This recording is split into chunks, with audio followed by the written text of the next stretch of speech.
Jesus, thank you.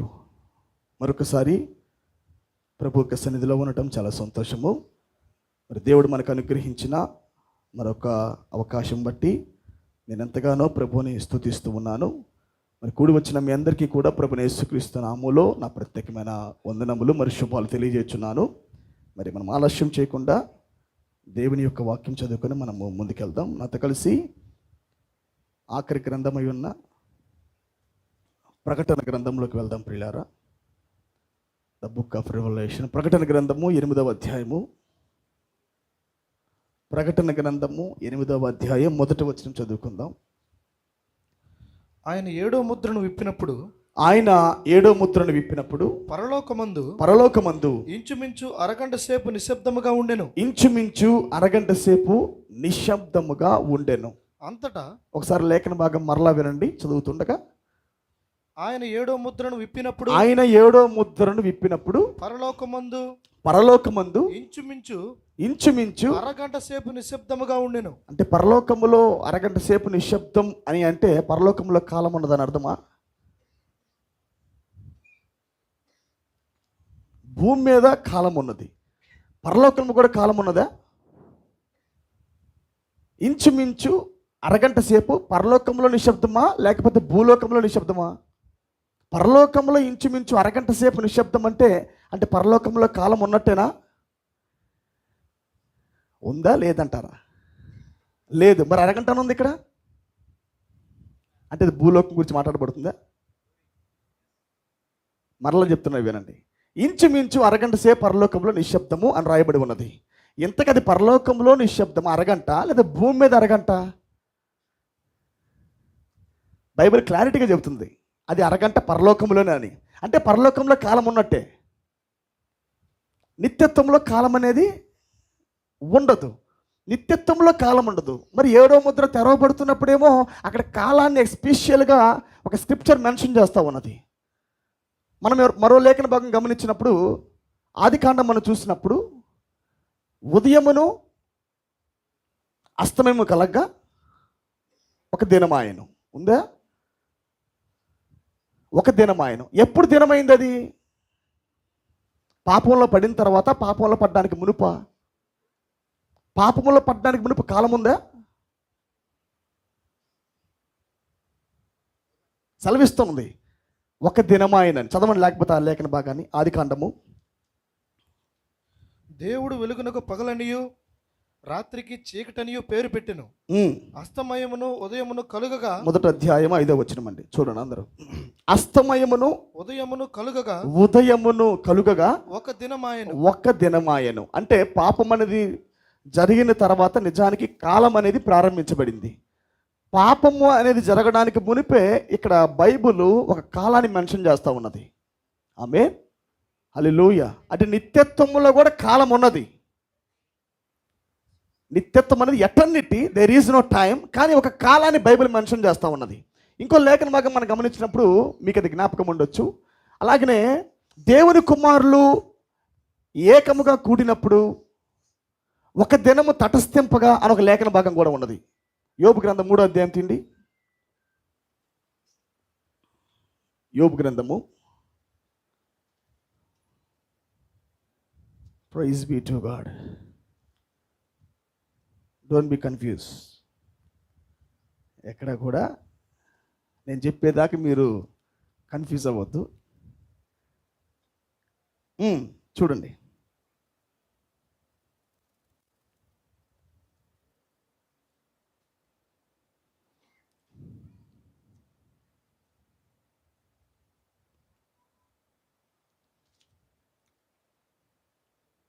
రెండో అధ్యాయము 1వ వచనం చూడండి. 2:1 క్షమించండి. 2:1.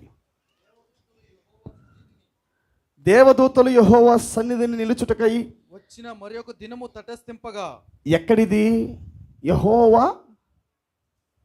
జాగ్రత్తగా లేఖన భాగాన్ని చదవండి. దేవదూతలు ఇంగ్లీష్ తెలుగులో ఎలాగుంది, ఇంగ్లీష్లో వేరుగా ఉంటుంది. దేవదూతలు యెహోవా సన్నిధిని నిలుచుటకై వచ్చిన మరి యొక్క దినము తటస్థింపగా. అంటే ఇది పరలోకం గురించి మాట్లాడబడుతున్న లేఖన భాగం. ఇది ఒక దినము అని ఉన్నది మళ్ళీ ఇక్కడ కూడా. ఈ స్క్రిప్చర్ కూడా ఒక కాలాన్ని పరలోకంలో ఉన్నట్టుగా మెన్షన్ చేస్తూ ఉన్నది ఈ స్క్రిప్చర్ కూడా. ఆమె తటస్థింపగా వారితో కూడా అపవాది యెహోవా సన్నిధిని నిలుచుటకై వచ్చెను. హల్లెలూయా. ఇప్పుడు మనం మూడు లేఖనాలు చూసాం మనము. ఒకటి, పరలోకంలో ఇంచుమించు అరగంట సేపు నిశ్శబ్దము, ఇది ఒకటి. అలాగనే ఆదికాండం మనం గమనించినప్పుడు అస్తమయమును ఉదయమును కలగగా ఒక దినమాయను, ఇది ఒక 2 స్క్రిప్చర్స్. మూడవది, దేవదూతలు యెహోవా సన్నిధి నిలుచుటకై ఒక దినము తటస్థింపగా అని ఉన్నది. ఆమేన్. ఒక దినము అంటే పరలోకంలో ఒక కాలము ఉన్నదని లేఖనమే స్పష్టంగా మనతో మాట్లాడుతూ ఉన్నది. Praise be to God. కాకపోతే ఈ కాలం ఏంటంటే, ఈ కాలము ఇప్పుడు పడుతున్న కాలానికి సమానమైన కాలం కాదు అది. ఇది క్షయమైన కాలం ఇది. కానీ పరలోకంలో మెన్షన్ చేయబడుతున్న కాలం అక్షయమైన కాలము. ఇంకో లేఖన భాగం కూడా ఉన్నది పేతురు రాసిన పత్రికలో. ఆయన నిత్యత్వములో ఒక దినము పరలోకములో 1000 దినాలతో సమానమని ఉన్నది. ఉందా లేదా? ఆయన యొక్క విధానం ప్రకారంగా, బిబ్లికల్ ఆర్డర్ ప్రకారం మనం గమనించినప్పుడు పరలోకంలో ఒక్క దినము భూమి మీద 1000 సంవత్సరాలని పేతురు పత్రికలో దేవుడు రాపించాడు ప్రియులారా. ఇది కూడా కాలానికి సంబంధించబడిన లేఖన భాగమే. కొద్దిగా మీరు కూర్చోకుండా మీరు వినండి నా మాట, తర్వాత మన లేఖనంలోకి వెళ్దాం. ఓకేనా? ఫ్రీగానే ఉన్నారా? Are all right? హల్లెలూయా. సాధారణంగా మనం చూసినప్పుడు నిత్యత్వం అనేది it's very faster than the earth. మనమున్న ఈ భూలోక పరిమాణము కన్నా నిత్యత్వం అనేది చాలా వేగవంతమైన పరిమాణము. It's very very faster than this earth. చాలా వేగవంతమైన పరిమాణం అది. మనము ప్రవక్త కూడా చాలాసార్లు లైట్ ఆఫ్ స్పీడ్ గురించి మాట్లాడాడు ఆయన. వెలుగు యొక్క కాంతి యొక్క వేగం అంటాడు. కాంతి యొక్క వేగము. మహిమా దేహం ఎలాంటిదంటే కాంతి వేగముతో ప్రయాణము చేయగల ఎబిలిటీ, సామర్థ్యం కలిగిన దేహం అని బైబిల్ లేఖనం, మరి ప్రవక్త కూడా వాటి గురించి ప్రస్తావిస్తాడు. అయితే అన్నిటికన్నా వేగవంతమైన లైట్ వెలుగు చాలా వేగంగా ప్రయాణం చేయగలదు. ఎంత వేగంగా ప్రయాణం చేయగలదంటే, ఇప్పుడు ఈ భూమి మనం చూస్తున్నప్పుడు 1 సంవత్సరానికి 365 రోజులు టైం పడుతుంది ఈ భూమి తనుగు తిరగటానికి. 365 రోజులు పిల్లారా. 1 సంవత్సరానికి ఎన్ని రోజులు? 365 డేస్. ఈ 360 రోజులు మనం గమనించినప్పుడు ఒక లైట్ స్పీడు మనం దాన్ని కిలోమీటర్గా లెక్కేసుకుంటే దరిదాపుగా 6 ట్రిలియన్లు కిలోమీటర్లుగా ఇది కొలవబడతా ఉంటుంది. ఇంకో మాట చెప్పాలంటే క్లారిటీగా, ఇప్పుడు చిన్న మాట కూర్చుందాం మనము, 1 నిమిషం దీన్ని టచ్ చేసిన తర్వాత మనం ముందుకెళ్దాం. ఓకేనా? ఉదాహరణకి ఈ భూమికి ఈ మూనుకి మధ్య కొన్ని లక్షల కిలోమీటర్ల దూరం ఉన్నది. భూమికిని చంద్రుడికి మధ్య కొన్ని లక్షల కిలోమీటర్ల దూరం ఉన్నది. అయితే మన శాస్త్రవేత్తలు ఈ భూమి మీదలో నుంచి చంద్రులోనికి రీసెంట్గా చంద్రయాన్ అనే ఒక రాకెట్ని పంపించారు. దానికి ముందు అపోలో వెళ్ళిని మరి మిగతా దేశాలు కూడా పంపించినట్టుగా మనం చూస్తూ ఉన్నాం. అయితే ఇక్కడి నుంచి ఇక్కడికి వెళ్ళటానికి ఎన్ని రోజులు పట్టి ఉంటుంది మన చంద్రయాన్ గమనించినప్పుడు? చెప్పండి. మామూలుగా మీకు తెలిసి మీరు చూసినట్లయితే చంద్రయాను మన భూమి మీద నుంచి మరి చంద్రగ్రహంలోకి వెళ్ళటానికి ఎన్ని రోజులు పట్టి ఉండొచ్చు? సరే, మనము ఒక 4 డేస్ వేసుకుందాం. ఓకేనా? రాకెట్ ఇక్కడ నుంచి మరి ఆ గ్రహంలోకి వెళ్ళటానికి దరిదాపుగా ఒక 4 రోజులు మనము టైం పెట్టుకుందాం మనము. అయితే లైట్ స్పీడ్ మనం గమనించినప్పుడు ఈ భూమి మీద నుంచి మూన్కి వెళ్ళవలసిన టైం ఎంత పడుతుందంటే 1 సెకండ్ పడుతుందంతే. వెలుగు ఒక లైట్ ఆఫ్ స్పీడ్ గమనించారా? వెలుగు కాంతి ఎంతగా ప్రయాణం చేయగలదంటే ఈ భూమి మీద నుంచి చంద్రగ్రహానికి వెళ్ళటానికి ఈ యొక్క రాకెట్స్కి 4 రోజులు పడితే, 4 డేస్ పడితే లైట్ 1 సెకండ్తో వెళ్ళగలదు ఇక్కడికి. అర్థమైంది నా మాట? దాని ప్రవక్త దేంతో లింక్ పెడతాడంటే ర్యాప్చర్ ఇలాగ ఉన్నది అంటాడు. కనురెప్పపాటు, లైక్ ఏ థాట్ అన్నాడు ఆయన. ఆమేన్. ఏదో విస్ఫోటనం జరిగిపోయి ఒక గొప్ప ప్రేలుడు ఏదో జరిగిపోయి ర్యాప్చర్ అలాగేముండదు. ఆమేన్.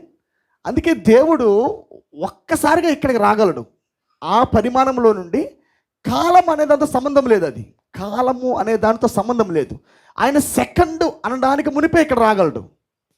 ఏమన్ గ్లోరిఫైడ్ బాడీ కెన్ ట్రావెల్ ఏమన్ with in seconds to anywhere. అది సెకండ్స్లో కనురెప్ప పాటలో ఏ ప్రాంతానికైనా వెళ్ళగలదు అది. ఆమేన్. నీ వాక్యదేహం అలాంటి స్పీడ్ కలిగింది. హల్లెలూయా. దేవుడు సృజించిన స్వరూపము ఈ యొక్క లైట్ స్పీడ్ కన్నా చాలా వేగవంతమైనది. హల్లెలూయా. ఈ భూమి దగ్గర నుంచి పిల్లరా మరి మనం గమనించాం, యూనివర్స్లో మరి పాలపుంతలు కావచ్చు, అనేక గ్రహాలు చాలా ఉన్నాయి. వాటికి కొన్ని లక్షల కిలోమీటర్ల దూరం ఉంది. లైట్ స్పేస్కే కొన్ని లక్షల కిలోమీటర్ల దూరం ఉంది పిల్లరా. అర్థమైందా మీకు?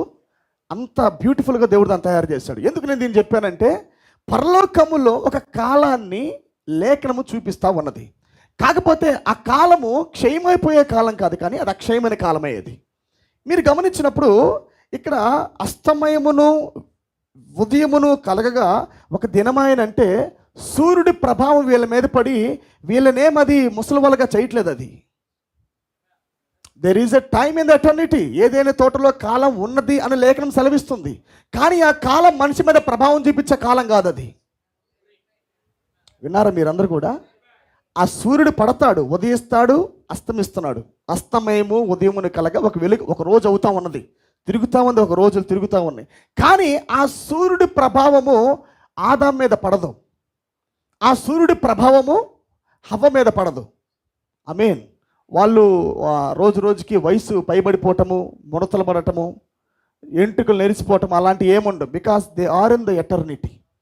వాళ్ళు కలిగి ఉంది వాక్య దేహం కలిగిన దేహము, అలాగే వాళ్ళు ఉంది నిత్యత్వంలో.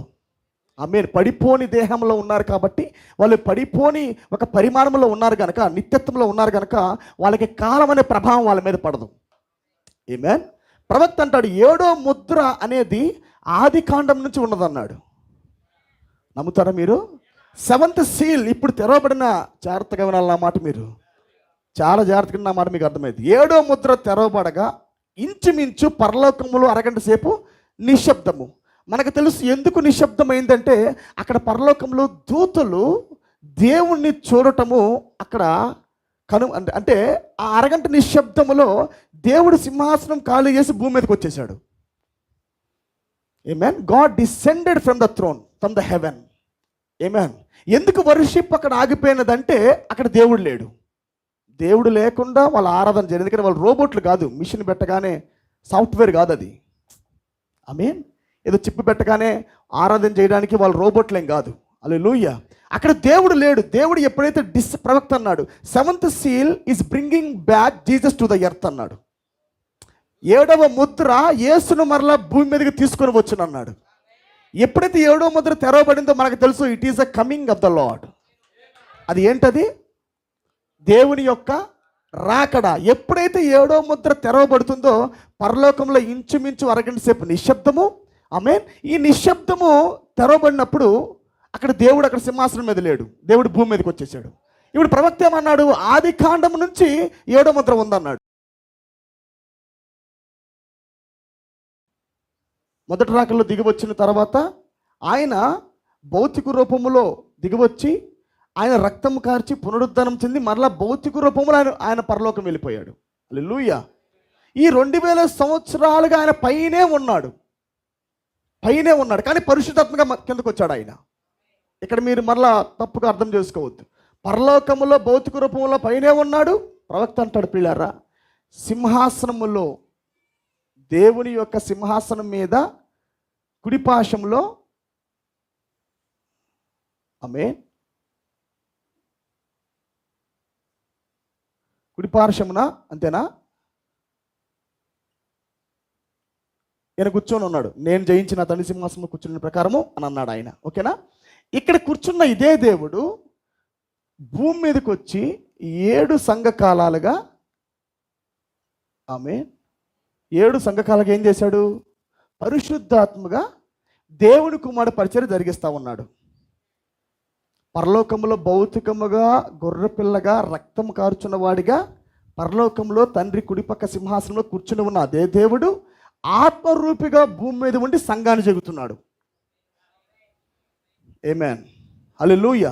ఈ 7 సంఘకాలలో దేవుడు ప్రయాణం చేసే సంఘాన్ని చెగుతున్నప్పుడు దీనికి ఆపోజిట్గా లేచి నేరారోపణ చేస్తున్న సాతాను పైన ఆయన పరలోకంలో ఉండి లాయర్గా వాదిస్తూ ఉన్నాడు. ఆమేన్. ప్రభువా, ఇతను నా కుమారుడు, ఈమె నా కుమార్తె అని దేవుడు అక్కడ వకీలని ప్రవక్త అంటాడు. లాయర్గా ఉండి ఏం చేస్తున్నాడు? వాదోపివాదాలు పరలోకంలో చేస్తూ ఉన్నాడు. హల్లెలూయా. ఇక్కడ గమనించండి, ఇక్కడ పరిశుద్ధాత్మ పని ఇక్కడ ముగియగా, ఎందుకు పరిశుద్ధాత్మను భూమి మీదకి వచ్చాడు? నిన్ను సీల్ చేయడానికి. 7 సంఘకాలుగా ఎవరైతే భూమి మీద ఎన్నిక చేయబడి ఉన్నారో ఆయన మనసు ప్రకారముగా వారందరూ పరిశుద్ధాత్మ చేత, అంటే వాక్యము చేత సీల్ చేయబడి, ఆమె కాలానికి ఇవ్వబడుతున్న వాక్య ప్రకారంగా జీవించి ఆయన సారూప్యాన్ని పొందుతున్న వరకు పరిశుద్ధాత్మ 7 సంఘాలలో ప్రయాణం చేస్తానే ఉంటాడు. ఇదే దేవుడి పరిచర్య అని ప్రవక్త మనకు వివరించాడు. 7 సంఘకాల పరిచర్య అంటే దేవుని కుమారుడు యొక్క పరిచర్య. హల్లెలూయా. ఈ పరిచర్య కంటిన్యూ అవుతూ ఉండగానే, ఈ పరిచర్య ముందుకు సాగుతూ ఉండగానే పరలోకములో ఇంచుమించు అరగంట సేపు నిశ్శబ్దముగా జరిగిపోయి, ఇక్కడ థియోఫనీ రూపములో, వాక్య రూపములో, వాక్య దేహాన్ని కలిగి మనిషి కుమారుడు భూమి మీదకి వచ్చాడు. అంతేనా? Sun of man ministry. ప్రవక్త అంటాడు, ఎందుకొరకు రెండవ రాకడ అంటే విమోచించబడిన వారిని హక్కుపూర్వకముగా తీసుకొని వెళ్ళటానికే ఆయన భూమి మీదకి వస్తాడు అన్నాడు. ఏమేనండి? ఏమే. ఇప్పుడు వచ్చింది ఏ దేహం ఆయన? It is not the corporal body. జాగ్రత్తగా వినాలి. ఇది భౌతిక రూపము కాదు. మరి ఇది రాకడ కాదా? క్లారిటీగా లేఖనంలో ప్రవక్త అంటాడు, ఆయన పాదములు ఆయన భౌతిక రూపంలో వస్తేనే రాకడా అన్నాడు. స్పష్టంగా అన్నాడు ఆయన. ఆమేన్. రెండవ రాకడలో ఆయన పాదాలు భూమిని తాకవు. ఆయన ఎప్పుడైతే భౌతిక రూపంలో ప్రత్యక్షమవుతాడో అదే రెండవ రాకడా అని స్పష్టంగా ఆయన చాలాసార్లు ప్రకటించాడు. మొదటి రాకడ విమోచించడానికి, రెండో రాకడ విమోచించబడిన వారిని తీసుకువెళ్ళటానికి, మూడో రాకడ తన వధువుతో పాటు వేళ్ల పరిపాలనలోకి రావటానికని అనేక లేఖనముల్లో ప్రవక్తని ప్రస్తావించుకుంటూ వచ్చాడు. ఆమేన్. అయితే ఎవరికైతే 7వ ముద్ర అనేది తెరవబడుతుందో, ఎవరికైతే 7వ ముద్ర అనేది తెరవబడుతుందో, వ్యక్తిగతంగా లోపల తెరవబడిన వారికి ఇది ప్రభువు రాకడే అని అర్థమవుతుంది. ఎలా అర్థమవుతుంది? ఎందుకంటే క్లారిటీగా ప్రవక్త ఏమన్నాడు? రాకడలో 3 భాగాలు ఉన్నాయని చెప్పాడు. మీరు చదువుకోండి. ఎత్తబడుట అనే వాక్యంలో ప్రవక్త అంటాడు, ఆర్డర్ ఆఫ్ ద ర్యాప్చర్ అని వర్తమానం చెప్పాడు. ఆర్డర్ ఆఫ్ ది ర్యాప్చర్, ఎత్తబాటు క్రమము అన్నాడు. ఆమేన్. ఇంకా వర్తమానంలో ప్రవక్త అంటాడు, ఎత్తబాటే రెండవ రాకడ అన్నాడు. ఏమైనా మనకి బాగా సుపరిచితమైన వాక్యం ఏంటంటే, దశలోనికలు రాసిన మొదటి పత్రిక 4:16 ప్రకారముగా ఆయన ఆర్భాటముతోనూ ప్రధాన దూత శబ్దముతోనూ దేవుని బూరతోనూ ప్రభువు దిగి వచ్చును. ఆయన వచ్చేది దేవుని బూరతో మాత్రమే కాదు, కానీ ఆర్భాటముతోనూ ప్రధాన దూత శబ్దముతోనూ దేవుని బూరతోనూ, ఈ 3తో ఆయన వస్తున్నాడు. కానీ ఇది 3 ఒకేసారి జరిగేది కాదు. అది సంవత్సరాలు అంటే కాలాన్ని మీరు గుర్తుపట్టాలి. ఆమేన్. పరలోకంలో ఇంచుమించు అరగంట సేపు నిశ్శబ్దం. అది ఏ ప్రకారం నిశ్శబ్దము? It is a process of the silence. నిశ్శబ్దం యొక్క క్రమం అది. అర్థమైందా మీకు? నిశ్శబ్దం యొక్క క్రమము. హల్లెలూయా. ఇప్పుడు రాకడ కూడా ఒక ప్రాసెస్గా అవుతుందని అర్థం అవ్వాలంటే మొదటిగా ఈ 3 ఆర్భాటము, ప్రధాన శబ్దము, దేవుని బూరతోను వస్తారు. తోను ఉంది అక్కడ. వచ్చేటప్పుడు ఆర్భాటముతోను, ప్రధాన దూత శబ్దముతోను, దేవుని బూరతోను, తోను అంటే ఒకేసారి వస్తున్నట్టుగా చూపిస్తూ ఉంది. ఆయన వచ్చేటప్పుడు ఇలా వస్తాడని.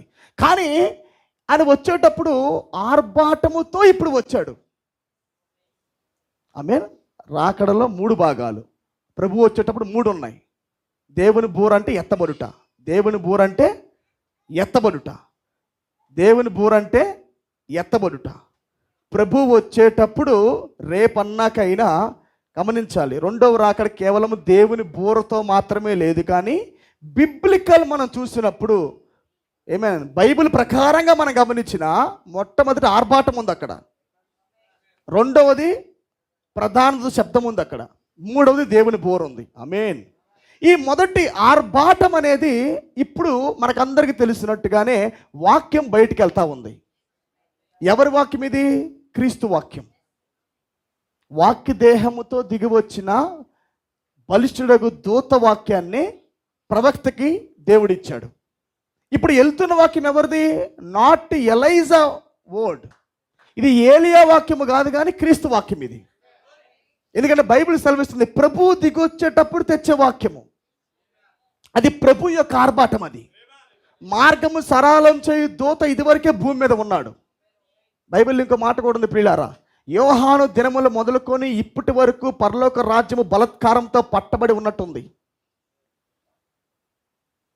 ఆమేన్. ద వైలెంట్, బలత్కారులు రాజ్యాన్ని పట్టుకొని ఉన్నారంట. మరి ఎవరు? యోహాను దినం మొదలుకొని ఇప్పటి వరకు పరలోక రాజ్యం బలత్కారంతో పట్టబడి ఉన్నదని లేఖనం సెలవిస్తూ ఉంది. హల్లెలూయా. తర్వాత మాట్లాడుతుంది పరలోక రాజ్యం అంటే ఏంటి, అసలుకి ఏది బలత్కారంగా పట్టబడి ఉంది. ఎస్పెషల్లీ ఆయన రాస్తున్నాడు ప్రవక్తలు ప్రవచించినది, ధర్మశాస్త్రం ప్రవచించినది ఏంటంటే అని మాట్లాడుతూ తర్వాత ఏమంటాడంటే యోహాను దినం మొదలుకొని ఇప్పటి వరకు పరలోక రాజ్యము బలత్కారంతో పట్టబడి ఉన్నదంటాడు. హల్లెలూయా. దయ్యము. Amen. Thanks be to God. అయితే క్లారిటీగా లేఖనం సెలవిస్తూ ఉంది రాకడలో 3 భాగాలు ఉన్నాయి. అది రాకడ ప్రాసెస్ అని ప్రవక్తనలా కానీ బైబిల్ చెప్తుంది, క్లారిటీగా చెప్తుంది. It is a process. ఆయన దిగొచ్చేటప్పుడు ఆర్భాటం ఉంది, ప్రధాన దూత శబ్దం ఉంది, దేవుని బోర్ ఉంది. దేవుని బోర్ అంటే ఎత్తబడుట. ఇది రాకడలో 3వ భాగం. ప్రభు దిగొచ్చేటప్పుడు 3 ఉన్నాయి. 3వది ఏంటంటే దేవుని బోర, అదే రాకడ. ప్రవక్త సెకండ్ కమింగ్ ఈజ్ ర్యాప్చర్ అన్నాడు, కానీ సెకండ్ కమింగ్ ఈజ్ షౌట్ అనలా. అట్లాగని మనం ఆర్భాటాన్ని దాంట్లో లింక్ చేయకుండా ఉండకూడదు. ఆయన దిగొచ్చేటప్పుడు ఆర్భాటం ఉంది. ఆర్భాటం అంటే రాకడే. ఆయన దిగి రాకుండా ఆర్భాటం రాదు. ఆమె మీ కాల వ్యవధిని కొద్ది పట్టుకోవాలి మీరు. 7వ ముద్ర తెరవబడుట అనేది ఎందుకు ప్రవక్తనాడంటే 7th seal నీకు తెరవబడినప్పుడు మొదటిగా నువ్వు హెవెన్ని ఆ టైం నువ్వు క్యాలిక్యులేట్ చేయగలవు. భూలోక ప్రకారమైన కాలం ఏంటంటే సడన్ ఈవెంట్. అది భూలోక ప్రకారమైన టైం ఏంటంటే ఇట్స్ సడన్, అకస్మాత్తుగా జరిగిపోయే కండ్రెప్పపాటు ఎత్తబాటు అనుకుంటావు. ఓకే, ర్యాప్చర్ అనేది కండ్రెప్పపాటు జరిగి ఎత్తబడుటే, కానీ దానికి ముందున్న షౌట్ అనే ఆర్భాటము ముందు ప్రపంచానికి వెళ్ళాలా. రాకడ అనే 7 ముద్రల పుస్తకం ఏదైతే ఉన్నదో, ఏమైనా గ్రంథాన్ని విప్పినా 7 ముద్రల పుస్తకం ఏదైతే ఉన్నదో ఇది ప్రపంచం మొత్తం వెళ్ళాలి. ఇది ప్రపంచం మొత్తం వెళ్ళాలా. క్రీస్తు యొక్క ఆర్భాటం అక్కడ బయలు వెళ్ళాలి. అది వధువును సమకూరుస్తూ ఉంటుంది. అది ఏలియా ఎందుకొరకు వచ్చాడంటే ఇలా బాగా ఎదిగినోని ఇలా తొక్కాడు. అవునా? అసలు మార్గం సరళం చేయటం అంటే ఏంటి? యోహాను ఎందుకొరకు వచ్చాడు? ప్రభువును చూపించడానికి. పర్వతములు ఇలా పైకి ఉన్నాయి, దాన్ని తొక్కుతున్నాడు. లోయల్ని పైకి వచ్చుతూ ఉన్నాడు. మొత్తం సదును చేయాలా. అవునా? సదును చేసే పరిచర్య ప్రవక్త పరిచర్య. అడ్డదిడ్డాలుగా ఉన్నారు. ఈ బోధ, ఆ బోధ, బాప్టిస్టు, పెంతికోస్తు, ఇట్టుంది బోధ. ఆమె పెంతికోస్తు అని, బాప్టిస్ట్ అని, ఆర్సీఎం అని, ఎల్ఏఎఫ్ అని, ఈ యొక్క అనేక కొండలుగా అనేక లోయలుగా అందరూ ఎలా పడతాలో ఉండిపోయారు. ఎప్పుడైతే ప్రవక్త వచ్చాడో అందరిని ఈక్వల్ చేశాడు. ఎట్లా? ఎందుకు? రాబోతున్న వాక్యాన్ని పట్టుకోవాలంటే మొదటగా ఆయన మార్గం సరళం చేసి ఒక వాక్యాన్ని ఎత్తాలి. ఆయన ఎప్పుడైతే వాక్యాన్ని విత్తడం ప్రారంభించాడో మార్గం సరళమేది మొత్తం. ఇప్పుడు సదునుగా ఉంది. సదునైన తర్వాత ఇప్పుడు వచ్చి విత్తనం వేసుకోవచ్చు. ఆయన భూమి మెట్టగా ఉంటే విత్తనం పడిద్దా? మొదటగా భూమిని బాగా సదును చేయాలా. ఏమైనా నీరు కొట్టి బాగా భూమిని మెత్తగా చేసిన తర్వాత అప్పుడు వచ్చి విత్తనం చల్లొచ్చు ప్రియులారా. ఇదే సంఘానికి జరిగింది. ఏమేనండి మ్యాన్, ఎలా పడితే అలా మొత్తం భూమి ఉంటే మొత్తం సదును చేశాడు ఆయన. సదును చేసిన తర్వాత 63లో క్రీస్తే దిగివచ్చి, మైటీ ఏంజల్ దిగివచ్చి సదును చేయబడిన భూమిలో విత్తనం నాటడం ప్రారంభించాడు ఆయన. క్లారిటీగా అర్థమవుతుంది. ఆర్భాటము జరుగుతున్నది అనంటే రాకడ ఇప్పుడు జరుగుతున్నది అని అర్థం. అంతేనా? దీంట్లో లేఖన ఆధారాలు మనము ప్రత్యేకంగా ఉన్నాయి, చూడాల్సిన అవసరం లేదు. ఎందుకంటే స్పష్టంగా పౌలే అంటున్నాడు ప్రభు దిగొచ్చేటప్పుడు దేవుని బోరా అని అనలా. ప్రభు దిగొచ్చేటప్పుడు ఆర్భాటముతోను అన్నాడు. ఎవరన్నా చెప్పండి, ఇప్పుడు ఆర్భాటం జరుగుతుందా లేదా? మరి జరుగుతుందన్నది ప్రభు వచ్చిన తర్వాత రాకముందా? వచ్చేటప్పుడు తెచ్చారు ఆర్భాటం. అది అంటే ఆయనలో ఉన్న 3 మడతల్లో మొదటి మడత ఆర్భాటము, రెండో మడత పునరుద్ధరణ స్వరము, మూడవ మడత ఎత్తబడుట. హల్లెలూయా. ఈ కాల వ్యవధి మీకు అర్థం అవ్వాలి. 7వ ముద్ర నీకు వ్యక్తిగతంగా తెరవబడితే నువ్వు ప్రతిదాన్ని ప్రాసెస్లో చూడగలవు. From Genesis to revelation. విత్తనము నాటేది ఆది కాండములో, ఆమేన్. మొలకెత్తేది నిదానంగా మనం గమనించినప్పుడు ఒక్కొక్క బుక్లో అది నిదానంగా మొక్కగా మారుతూ ఉంది, కొమ్మలుగా మారుతూ ఉంది. ప్రకటన కిందకి వచ్చేసరికి అది ఇప్పుడు ఫలములుగా మారింది అన్నాడు. ఆమేన్. దావీదు అంటాడు కదా, యోరాను నాటబడిన నీటి కాలువలో యోరాను నాటబడిన ఆకు వాడక తన కాలమందు. ఫస్ట్ ప్రవక్త అంటాడు యోరాను నాటబడిన ఆకులు వాడక అని. అంటే ఆకులు వాడకుండా పెంచుకొస్తున్నది అన్నాడు. పారుతున్న జలములు బట్టి, పారుతున్న వరములు బట్టి మంచి పచ్చపచ్చగా ఆ చెట్టు ఉన్నదన్నాడు. కానీ అక్కడ కింద దావీదు మాట్లాడుతుంది ఏంటంటే, కింద ఏంటి? ఆకు వాడక తన కాలమందు ఫలం ఇచ్చు. ఆ ఫలం ఇచ్చేదే వధు మెసేజ్ అన్నాడు. 6 to 46, 1906 నుంచి 46 దాకా చెట్టు పచ్చగా ఉన్నదన్నాడు. ఆమేన్. 46 నుంచి వచ్చిన వర్తమానం ఏదైతే ఉన్నదో అది ఫలములు తెచ్చే వర్తమానం అన్నాడు. ఇంకా వాటి కాలమున ఫలమిచ్చు చెట్టు వలె అది ఉండును. ఆమేన్. అందుకే ఈ వర్తమానం ఏ వర్తమానం అంటే ప్రాసెస్ మెసేజ్. ఇది 7వ ముద్ర అనేది చాలా ప్రాసెస్గా నిదానంగా జరిగే ప్రక్రియ ఇది. కాబట్టి రాకడా ప్రాసెసే, ఇది ప్రాసెసే. నేను ఇప్పుడు చెప్పిన 7 సీల్ కూడా ప్రాసెసే, కాలము ప్రాసెసే. హల్లెలూయా. అన్నీ మనం ఒక దాంట్లో దీన్ని కట్టేస్తే మనకు అర్థం కాదు ఇది. ఏమేనండి మ్యాన్. ఇప్పుడు ముందుకెళ్దాం కొద్దిగా మనము. అరే హ్యాపీ టు బి హియర్. సంతోషంగా ఉన్నారా? ఇప్పుడు ఎస్తేరు గ్రంథంకి వెళ్దాం మన పిల్లలు. మనము టైం అయిపోతుంది మనకి, కొద్ది ఫాస్ట్గా. అర్థమైంది అనుకుంటున్నా మాటలు మీకు. ఎందుకంటే ఇది కొద్దిగా గలిబిల్లి అవుతున్న కాలం ఇది. ప్రతి ఒక్కరికి ప్రత్యక్షతలు పొందుతూ లేఖనాలకి మూడేయడం రావట్లేదు.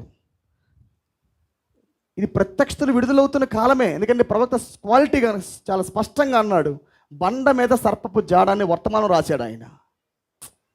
బండ మీద సర్పపు జాడ ఏంటి? మెసేజ్లు ప్రత్యక్షతలు అందరికి వచ్చేస్తూ ఉన్నాయి, కానీ అది రైటర్ రాంగ్ ఎవరు చూసుకోవట్లా. లేఖనములతో ప్రవక్త వర్తమానంతో ఎవరు దాన్ని సరి చూసుకోవట్లా.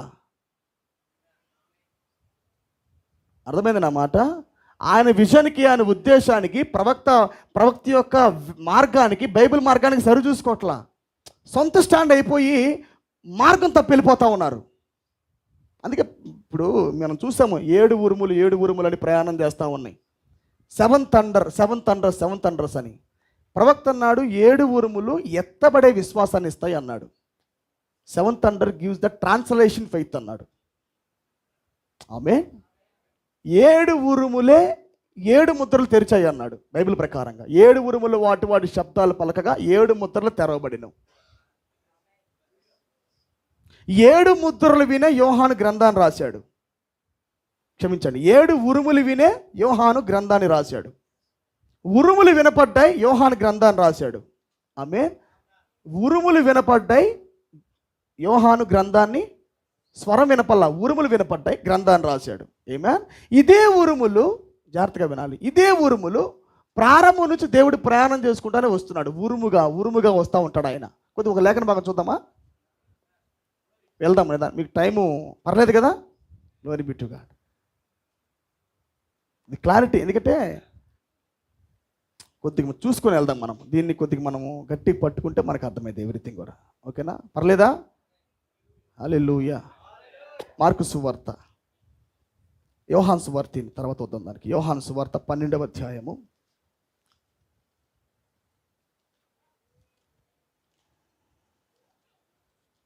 మీకు అర్థమవుతుంది? మీకు అర్థమైతే చాలు ఇది. It is not only for outside but it's for you. Amen. యోహాను సువార్త 12.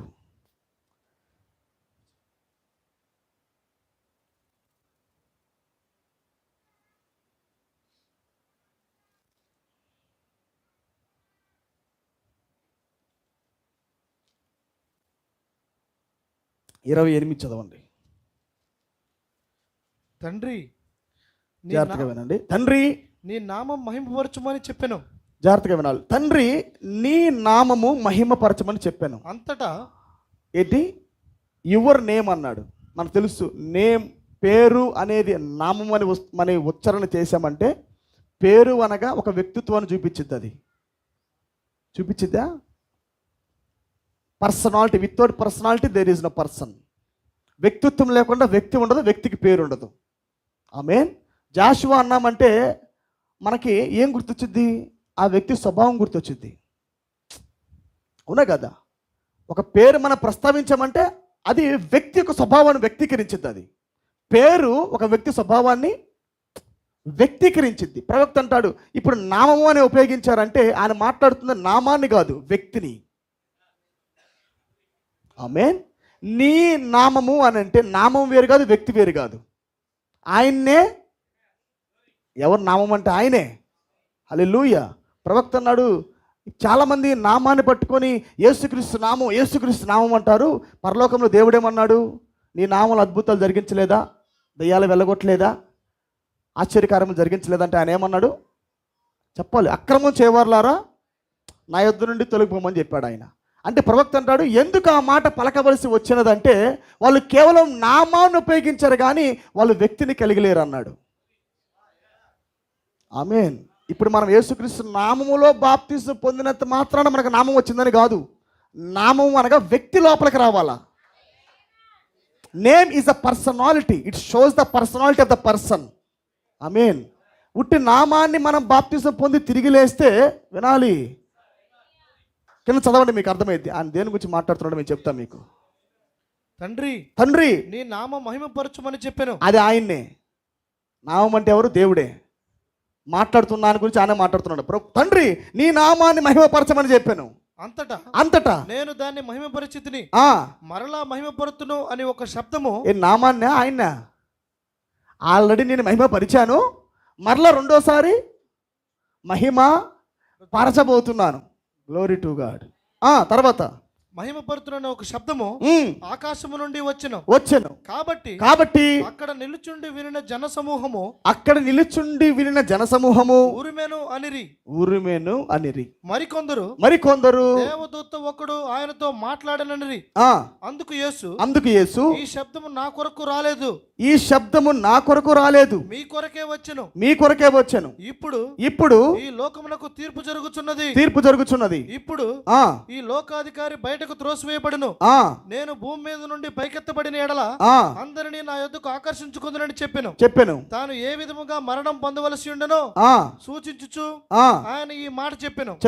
జన సమూహము క్రీస్తు ఎల్లప్పుడూ ఉండునని ధర్మశాస్త్రము చెప్పుట వింటిమి. మనుష్య కుమారుడు పైకెత్తబడవలనని నీవు చెప్పుచున్న సంగతి ఏమిటి? మనుష్య కుమారుడు ఈయన ఎవరని ఆయన అడిగిరి. అందుకు యేసు ఇంకా కొంతకాలము వెలుగు మీ మధ్య ఉండును, చీకటి మిమ్మను కమ్ముకొనకుండా మీకు వెలుగు ఉండగానే నడువుడి. గమనించారు కదా, ఇక్కడ ఈయన మాట్లాడుతుంది ఏంటంటే ప్రవక్త అంటాడు, నామము అనేది ఎప్పుడైతే మరీలోకి ఒక వ్యక్తి వెళ్ళిన తర్వాత పలికిన నామం, ఎవరైతే పేరై ఉన్నారో ఆ వ్యక్తి లోపల ఉన్నాడు. లోపల వ్యక్తిని కలిగిన తర్వాత పలికిన పేరు యేసు. ఆమేన్. ఎలిజబెత్ దగ్గరికి వెళ్ళి ఆ మొట్టమొదటిసారి యేసు అనే నామాన్ని ఉచ్చరించగా ఎలిజబెత్ గర్భంలోని యోహాను వెంటనే చలింప చేయబడి అక్కడ పునరుద్ధరణ చెందాడు. ఆమేన్. వ్యక్తిని కలిగి నామాన్ని ఉచ్చరించింది. అక్కడ ఉట్టి నామాన్ని కాదు, అక్కడ ప్రవక్తల నామాన్ని కలిగి ఉండి వరాలు సంపాదించి చెయ్యొచ్చు. ఆయన నామానికి దయ్యాలు వెళ్ళిపోతాయి, ఆయన నామానికి పాతాళం వణికిద్ది, ఆయన నామానికి రోగాలు వెళ్ళిపోతాయి. హల్లెలూయా. కానీ మీరు అనుకోవచ్చు, ఇంకా నామం దగ్గరే ఉంటామేంటని. ప్రవక్త అంటున్నాడు, కాదు, వధువులో ఇంకను నామం మేనిఫెస్ట్ అవుతూనే ఉన్నదన్నాడు. విన్నారు అందరూ? అర్థమైందా? ఇంకను స్టిల్ వధువులో నామం అనేది మేనిఫెస్ట్ అవుతా ఉన్నదన్నాడు. అందుకే ఎప్పుడైతే మరీ గర్భములో నుంచి ఈయన బయటకు వచ్చాడో ఇంకా యేసు అని పిలిచినా అక్కడ ఏం జరగదు. విన్నారా? మరి ఒక ప్రాంతానికి వెళ్ళి చనిపోయిన వ్యక్తిని చూసి యేసు నామంలో లేయన్న అతను లేయడు. ఇదే మరియ ఆయన కలుగుని పలికినప్పుడేమో పైకి లేచాడు. ఇదే మరియ మరో ప్రాంతానికి వెళ్ళి పైకి లేయంటే పైకి లేడు ఆయన. అంటే ప్రవక్త the personality of the person is a name. ఒక వ్యక్తి నీ లోపల ఉండి మేనిఫెస్ట్ అయిన తర్వాత జరిగే ఉచ్చారణ ఏదైతే ఉన్నదో, ఆమేన్, అప్పుడు ఆ పేరుకి అధికారం ఉన్నది. నీకు ఒకటి తెలుసా? స్టిల్ యేసుక్రీస్తు అనే పేరు ఇంకను వదులు మేనిఫెస్ట్ అవుతూనే ఉన్నది. అంటే వ్యక్తి, నేను మాట్లాడుతుంది యేసు అనేది ఉట్టి పేరు మాత్రమే కాదు. ఆమేన్. పేరు ఉచ్చారణ కాదు నేను మాట్లాడుతుంది. ఆ యేసు అనే మాట పలికామంటే ఆ పర్సనాలిటీ అనే యాట్రిబ్యూట్స్ ఏవైతే ఉన్నావో స్టిల్ వధువులో ప్రయాణము చేస్తూనే ఉన్నాయి అవి. హల్లెలూయా. కొద్దిపాటి నామాన్ని కలిగే, అంటే ఆయన వ్యక్తిత్వాన్ని కొద్ది కలిగే అపోస్తలుల కార్యాలు జరిగించారు ఆనాడు. లాస్ట్ టైం నేను చెప్పాను, కొత్త నిబంధన పాత నిబంధన. కొత్త నిబంధన అంటే ఏంటి మొత్తం వివరించా నేను. నిబంధన మొత్తం సంఘంలోకి వెళ్ళిపోలా. క్రొత్త నిబంధన భాగాలుగా సంఘంలోకి వెళ్ళింది. ఆ క్రొత్త నిబంధన అయిన మనిషి కుమారుడే ఇప్పుడు 63లో మొత్తం పగలగొట్టబడి ఇప్పుడు అనేక మందిని క్రొత్త నిబంధనగా మారుస్తున్నాడు ఆయన. పర్ఫెక్ట్ న్యూ టెస్టిమెంట్గా మారుస్తున్నాడు ఆయన. ఆమె ఆయనలాగా ఉండటం వేరు, ఆయనలో భాగాలు పొందటం వేరు. 7 సంఘకాలాలు ఆమేన్ ఆయన రక్తాన్ని, ఆయన వాక్యాన్ని, ఆయన నిబంధనని కొద్దిగా పొందాయి. కానీ క్రొత్త నిబంధన ఎవరైతే ఉన్నారో ఇప్పుడు ఆయనగా మారుతుంది ఇప్పుడు వధువు. హల్లెలూయా. లైక్ ఏ క్రీస్తు వలె ఇప్పుడు సంఘం తయారవుతూ ఉన్నది. అందుకే ప్రవక్త నామం అనేది ఎలాంటిదంటే అది ప్రతి కాలం గుండా ప్రయాణం చేసింది, బట్ ఇప్పుడు సంపూర్ణ మేనిఫెస్ట్ అవుతూ ఉంది. ఏమేనంటే శ్రీమతి యేసు అనే పలకాలంటే మీరు చూడండి కావాలంటే ఆది కాండంలో ఆదాము గాఢ నిద్ర దేవుడు ఆదాము కలుగు చేసి ప్రకటములను తీసిన తర్వాత ఇప్పుడు ఆమె ఎవరైంది? శ్రీమతి ఆదాము. ఆటోమేటిక్ పేరు వచ్చేసిందా? వినాలి.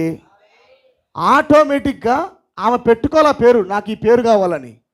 భర్త కలిగి ఉన్న పేరే హవ్వకి ట్రాన్స్ఫర్ చేయబడింది. శ్రీమతి ఆదాము. ఆయన ఆదాము, ఈమె శ్రీమతి ఆదాము. హల్లెలూయా. ఇప్పుడు ఎప్పుడైతే హవ్వ పాపంలో పడిందో ఈ ఆదాం బయలుపాటు పొంది ఇంక నీ పేరు ఆదాము కాదు హవ్వ అంటాడు. శ్రీమతి ఆదాం అనే పేరు కంటిన్యూ చేయనివ్వలా, చేయనిచ్చాడా? శ్రీమతి ఆదాం అనే పేరుని కంటిన్యూ చేయనివ్వలా. హల్లెలూయా. ఇప్పుడు ఆ పేరు ఏమిటి? పాపంలో పడిన తర్వాత హవ్వ. ఇప్పుడు బైబిల్ మీరు చదవండి, హవ్వ. శ్రీమతి ఆదాం అనేది ఉండదు నీకు అక్కడ. ఎందుకు? వెన్ షీ గాట్ సిన్, ఎప్పుడైతే ఆమె పాపము చేసిందో ఆమె పేరు మారిపోయింది. ఇంకా ఎందుకు మారిపోయింది? వ్యక్తిత్వాన్ని కోల్పోయింది. Not only name it is, but it is attributes of the Adam. ఆదాము కలుగున్న వ్యక్తిత్వాన్ని ఎప్పుడైతే కోల్పోయిందో, వేరే వ్యక్తిత్వాన్ని తగిలించుకుందో, వెంటనే ఈ పేరు మార్చిపోయి శ్రీమతి ఆదాము కాస్త ఇప్పుడు హవ్వగా మారింది ఆమె. Praise be to God. అందుకే ప్రవక్త అంటాడు, మొదటి సంఘ కాలంలో కూడా ఆయన యేసు నామం అని పెట్టినప్పుడు, యేసుక్రీస్తు నామాన్ని అని కలిగి ఉన్నప్పుడు ఆయన శ్రీమతి యేసుక్రీస్తు అనలేకపోయాడంట. రెండవ ఆదాముగా భూమి మీదకి వచ్చినప్పుడు ఇదిగో శ్రీమతి ఆదాము అని అనలేకపోయాడంట ఆయన. ఆమేన్. శ్రీమతి రెండవ ఆదాము అని సంఘాన్ని చూసానా అనలేకపోయాడంట. ఎందుకంటే ఆ నామం రావాలంటే మొదటిగా ఈ వ్యక్తిత్వం లోపలికి వెళ్ళాలా. అర్థమైందా? శ్రీమతి ఆదాము అని పలకాలంటే, శ్రీమతి యేసుక్రీస్తు అనే ఉచ్చారణ రావాలంటే ఆమేన్ మొదటిగా పాపములో పడిపోయిన హవ్వ. అందుకే ప్రవక్త హవ్వ హవ్వ హవ్వ అంటాడు. క్రీస్తు రెండో భార్య, క్రీస్తు యొక్క భార్య అని హవ్వ అంటాడు, కానీ శ్రీమతి ఆదాం అంటాడు. శ్రీమతి ఆదాముగా మారబోతుంది అంటాడు. ఆమేన్. మీకు అర్థమవుతుంది కదా? ఏదైనా తోటలో అవ్వబడిపోయింది, మొదటి సంకారంలో అవ్వబడిపోయింది అని మాట్లాడుతూ ఉంటాడు. హవ్వ హవ్వ అంటాడు. ఏమేనండి? ఆమేన్. ఎందుకంటే ఒక నామాన్ని మనం కలిగి ఉండాలంటే మొదటి వ్యక్తిత్వాన్ని కలిగి ఉండాలి మనము. Praise be to God. ఇప్పుడు సంఘము శ్రీమతి ఆదాముగా మారుతుంది, శ్రీమతి యేసుక్రీస్తుగా మారుతుంది ఆమె. దేవుడే పెడుతున్నాడు పేరు. ఇంక నీ పేరు హవ్వ కాదు, షారా కాదు, షారాయి అన్నాడు. అబ్రాం కాదు, అబ్రహాం అంటాడు. బ్రాణం కాదు, బ్రన్హాం అంటాడు. సంఘం కాదు, వధువు అంటాడు. హల్లెలూయా. అందుకే 63లో ప్రవక్త వెళ్ళి వచ్చిన తర్వాత ఎందుకు ప్రత్యేకంగా పేరు మార్చాడంటే వ్యక్తిత్వం వచ్చింది కాబట్టి. ఇదేంటిది? ఆదాం యొక్క వ్యక్తిత్వం ఇది. The personality of the Jesus Christ. The personality of the Jesus Christ. యేసు క్రీస్తు యొక్క వ్యక్తిత్వమే ఇప్పుడు సంఘంలోకి వస్తూ ఉంది. ఎప్పుడైతే వ్యక్తిత్వం నీలోకి వెళుతుందో ఆటోమేటిక్గా నీకు సృష్టి లోబడిద్ది. ఎందుకంటే ఇప్పుడు నువ్వు శ్రీమతి ఆదాము కాబట్టి, శ్రీమతి యేసుక్రీస్తు కాబట్టి. ఏమన్ హల్లెలూయా. శ్రీమతి యేసుక్రీస్తుగా నువ్వు మారిపోతున్నావు కనుక ఆటోమేటిక్గా వ్యక్తిత్వం నీ లోపల వస్తుంది కాబట్టి నీ పేరు వ్యక్తిగతంగా మారింది. నీ పేరు చర్చ్ అనే పేరు పబ్లిక్ పేరు, కానీ బ్రైడ్ అనే పేరు వ్యక్తిగతమైన పేరు. అది ఇట్స్ అ ఇండివిజువల్ నేమ్. అది అవునా? బ్రైడ్స్ అంటారు, బ్రైడ్ అంటారు. చర్చ్ అంటే సమూహము, వధువు అంటే సింగులర్. స్టేజ్ మీద 100 మంది వధువులు ఉండరు, ఒక వధువే ఉండిద్ది. వధువు ఒక్కరే. హల్లెలూయా. అలాగే నీకు కూడా సింగిల్గా వధువా కాదా? నువ్వు సంఘం నుంచి వధువుగా మారావా లేదా? నా వెనక వచ్చేవాడు, ఆమేన్, నేను కేవలం మీకు నీటితో బాప్తిసం ఇచ్చాగా, నా వెనక వచ్చేవాడు మీకు ఎలా ఇస్తాడు? అగ్నితో, ఆత్మతో మీకు బాప్తిసం ఇస్తాడు అన్నాడు. ఈయన ఉన్నప్పుడు జరిగింది సంఘ పరిచర్య. When prophet is here. ప్రవక్త భూమి మీద ఉన్నంతకాలం జరిగింది ఏ పరిచర్య? హవ్వ పరిచర్య. ఏ పరిచర్య? The ministry of the Eve. హవ్వ పరిచర్య, సంఘ పరిచర్య. జీవం కలిగిన ప్రతి వానికి తల్లి హవ్వ. అందరిని గణిద్దామే. అందరిని కంటామా? ప్రవక్త భూమి మీద ఉన్నంతకాలము సంఘము కంటా ఉంది. ఇటు పక్క పెంతెకోస్తు గణిద్ది, ఇటు పక్క బాప్తిస్టు గణిద్ది, ఇటు పక్క వర్తమానం, అందరిని గణిద్ది. జీవము కలిగిన ప్రతి సంఘానికి తల్లి ప్రవక్త భూమి మీద ఉండగా సంఘం. ఆమేన్. అన్ని కలగలిపి బ్యాచ్ అన్నమాట. అదే సంఘం అంటే. హల్లెలూయా. ఎప్పుడైతే ఈయన దిగి వచ్చాడో, క్రీస్తు దిగి వచ్చాడో, ఎప్పుడైతే వ్యక్తిత్వం అనేది భూమి మీదకి వచ్చిందో, ఎప్పుడైతే పర్సనాలిటీ భూమి మీదకి వచ్చిందో, హల్లెలూయా, అప్పుడు ఇంకా జీవం కలిగిన ప్రతి వానికి ఇప్పుడు తల్లి కాదు. ఇప్పుడు మనము ఇంకా గర్భాలలో కవలలు లేరు. ఇంకా ఏమైనా పుట్టిస్తుంది మన ఎవరిని? క్రీస్తుని మాత్రమే. హల్లెలూయా. అందుకే శ్రీమతి ఆదాము అనాలంటే అది సాధారణమైన అర్హత కాదు. అది కేవలం పేరు పెట్టుకోవడం కాదు. అది it is the personality of the Adam. Adam యొక్క వ్యక్తిత్వం నీ లోపలికి వేస్తే ఆటోమేటిక్గా నీ పేరు శ్రీమతి ఆదామే. అది నీలో జరుగుతున్న వ్యక్తిగతమైన మార్పు, వ్యక్తిగతమైన నామ. అర్థమైందా? నీకు ఎప్పుడు కూడా ప్రవక్త ఉన్నాడు. మనం అప్పుడు దాకా సంఘము 63 నుంచి మనం వధువు అలా అనుకోవద్దు. ప్రవక్త అన్నాడు మనం 63 దాకా సంఘము, 63 తర్వాత నుంచి మనం ఇప్పుడు వధువు అని అట్లా కాదు అనుకునేది. అది వ్యక్తిత్వం నీ లోపలికి వెళితే ఆటోమేటిక్గా నీ పేరు శ్రీమతి ఆదామే. ఒక వచనం దగ్గరే మనము చాలాసేపు తిరిగాం మనం. Praise be to God. ఓకేనా? అర్థమైందా? ఆమేన్. ఇప్పుడు దేవుడు నిన్ను మహిమపరచబోతున్నాడు. ఆమేన్. ఆయన నామం నువ్వు కలిగి ఉన్నావు కాబట్టి. పాపములో పడిన తర్వాత హవ్వ పాపం నుంచి బయటకు వచ్చాక ఇప్పుడు శ్రీమతి ఆదాం మనము. ముందుకెళ్దామా? Glory to God.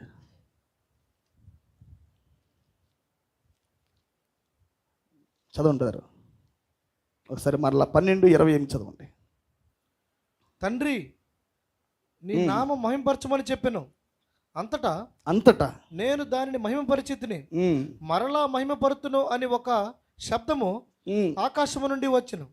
కాబట్టి అక్కడ నిలుచుండి వినిన జనుల సమూహము ఉరిమెను అనిరి. మరికొందరు ఓకే ఇక్కడ ఒక్క నిమిషం ఆగండి. స్పష్టముగా పరలోకములో నుంచి దేవుడు యేసుక్రీస్తు మాట్లాడుతూ ఉన్నాడు. ఇక్కడ మాట్లాడుతున్నప్పుడు వస్తున్న స్పష్టమైన ధ్వని ఏంటంటే, నేను నిన్ను ఏంటది మహిమపరిచాను. చదవండి ఒకసారి. నేను దానిని మహిమపరిచితిని మరలా మహిమపరుతును అని ఒక శబ్దము ఆకాశం నుండి వచ్చింది. స్పష్టంగా ఇప్పుడు నేను కనపడింది. ఇది పరలోకములో నుంచి వస్తున్న స్వరము స్పష్టముగా ఈ మాటను యేసుక్రీస్తు విన్నట్టుగా చేసింది. స్పష్టంగా విన్నాడు ఆయన. అయితే ప్రియులారా, పక్కనున్న వారికి ఇది ఎలా ఉన్నదంటే ఉరుముగా ఉన్నది. అది ఎలా ఉంది? It is like a thunder. అది ఎలాగుంది చెప్పాలి గట్టిగా, ఉరుముగా ఉన్నది. ఇంకొంతమందికి ఎలాగున్నదంటే దేవదూత ఒకడు ఆయనతో మాట్లాడనని ఆయనతో మాట్లాడారని వాళ్ళు అంటున్నారు. నిజానికి అక్కడ దేవదూత మాట్లాడలా, అక్కడ ఉరుము కాదు అక్కడ ప్రస్తావించబడింది, స్పష్టముగా వాయిసానికి వినబడింది. ఏమేనండి? ఏమేన్ వాయిస్ స్పష్టముగా దేవుడికి వినపడింది అక్కడ. కానీ కొంతమందికి అది ఉరుముగా ఉంది, కొంతమందికి అది దేవదూత మాట్లాడినట్టుగా ఉన్నది. ఏమేన్ విన్నారన్నమాట. అంటే ఉరుము అక్కడ చాలా మందికి వినపడుతుంది, కానీ ఉరుము ఏమి చెబుతుందో వీళ్ళకి తెలియదు. అంతేనా? ఉరుము వీళ్ళకి వినపడుతుంది, కానీ ఉరుములో నుంచి ఏమొస్తుందో వీళ్ళకి తెలియదు. కొంతమందికి దూత మాట్లాడినట్టుగా, కొంతమందికి ఏమో ప్రైజ్ బీ టు గాడ్, కొంతమందికి ఏమో ఉరిమినట్టుగా కనపడతా ఉంది. ఇప్పుడు కొద్దిగా నా మాట జాగ్రత్తగా వినండి. ఇక్కడ నేను స్పష్టంగా కొద్దిగా చెప్పి వెళ్తాను, ముందుకు వెళ్ళిపోతాను నేను. ఓకేనా? మనం ఎస్తేరు గ్రంథంలోకి వెళ్ళాలని వచ్చాను నేను ఈరోజు.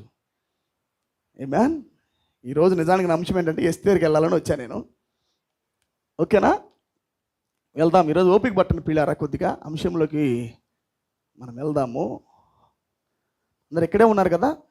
అందరికి నా మాటలు అర్థమవుతున్నాయి కదా స్పష్టంగా? ఏంటయ్యా మరలా యేసుక్రీస్తు నామం దగ్గర తీసుకెళ్తున్నాం? ప్రారంభంలో అపోస్తుల కార్యాలు అప్పుడెప్పుడో నూతన నిబంధన క్రొత్త నిబంధన వచ్చినప్పుడు వచ్చింది ఆయన నామం, మరలా వెనక్కి తీసుకెళ్తున్నావు ఏంటి నువ్వు? ఏమాన్ బయలుపాటు లేనప్పుడు జరుగుతాయి అట్లాగా. అస్పష్టమైన ధ్వని వినబడినప్పుడు మనం దాన్ని పర్ఫెక్షన్ అనుకుంటాం. కానీ దేవుడు తన గ్రంథాన్ని నిప్పుతున్నప్పుడు, వ్యక్తిగతంగా నీకు బైబిల్ కొత్తగా మారుస్తున్నప్పుడు ప్రతిదీ కొన్ని స్పష్టంగా కనపడుద్ది. ఇప్పుడు నామం పట్టుకున్నా ఎంత ఉందా? Yes that's right. నువ్వు లోపలికి వెళ్ళాలి, దాంట్లోకి దేవునికి బయలుపరచాలా. ఏమేనండి? ఏమేన్.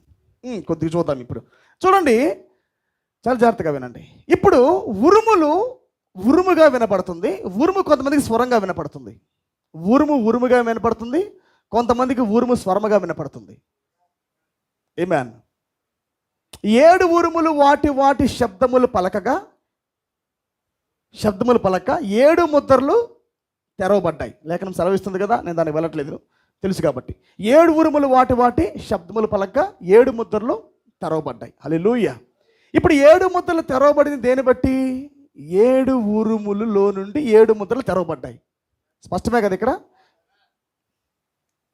7 థండర్స్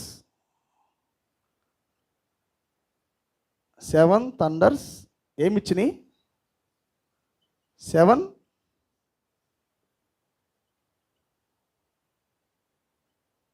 ఇదే 7 సీల్స్. ఇదేనా? 7 సజీవ స్వరాలే 7 ముద్రలు. 7 ఉరుములు 7 సజీవ స్వరాలు, అవే 7 ముద్రలు. దీన్నే 7 మందికి పోల్చి బయట 7 ఉరుములని చాలామంది పేర్లు పెట్టుకొని మరి తప్పుడు బదులో తీసుకెళ్తా ఉన్నారు పిల్లరా. అయితే గమనించండి, 7 ఉరుములలో ప్రవక్త ఎత్తబడే విశ్వాసం ఉందన్నాడు. ఆమేన్. మనం బైబిల్ స్పష్టంగా కొన్ని లేఖనాలు గమనించినప్పుడు వెళ్దాం మరి లేఖనంలోకి. హల్లెలూయా.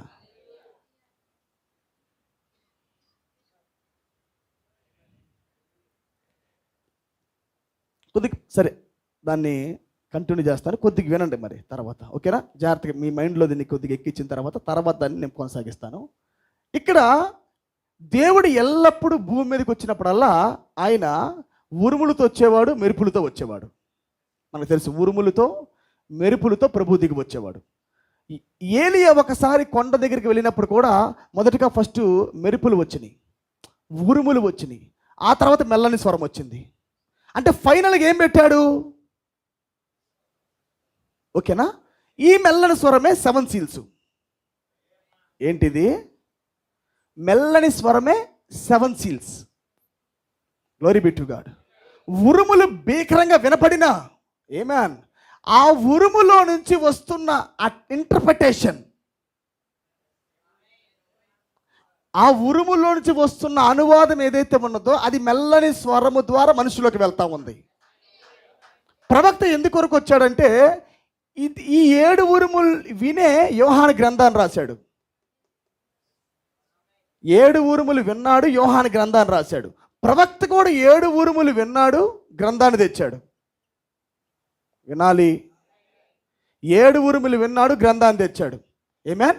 ఈ 7 ఉరుములే అనువాదము చేయబడి స్వరముగా దీంట్లోకి వెళ్ళాయి.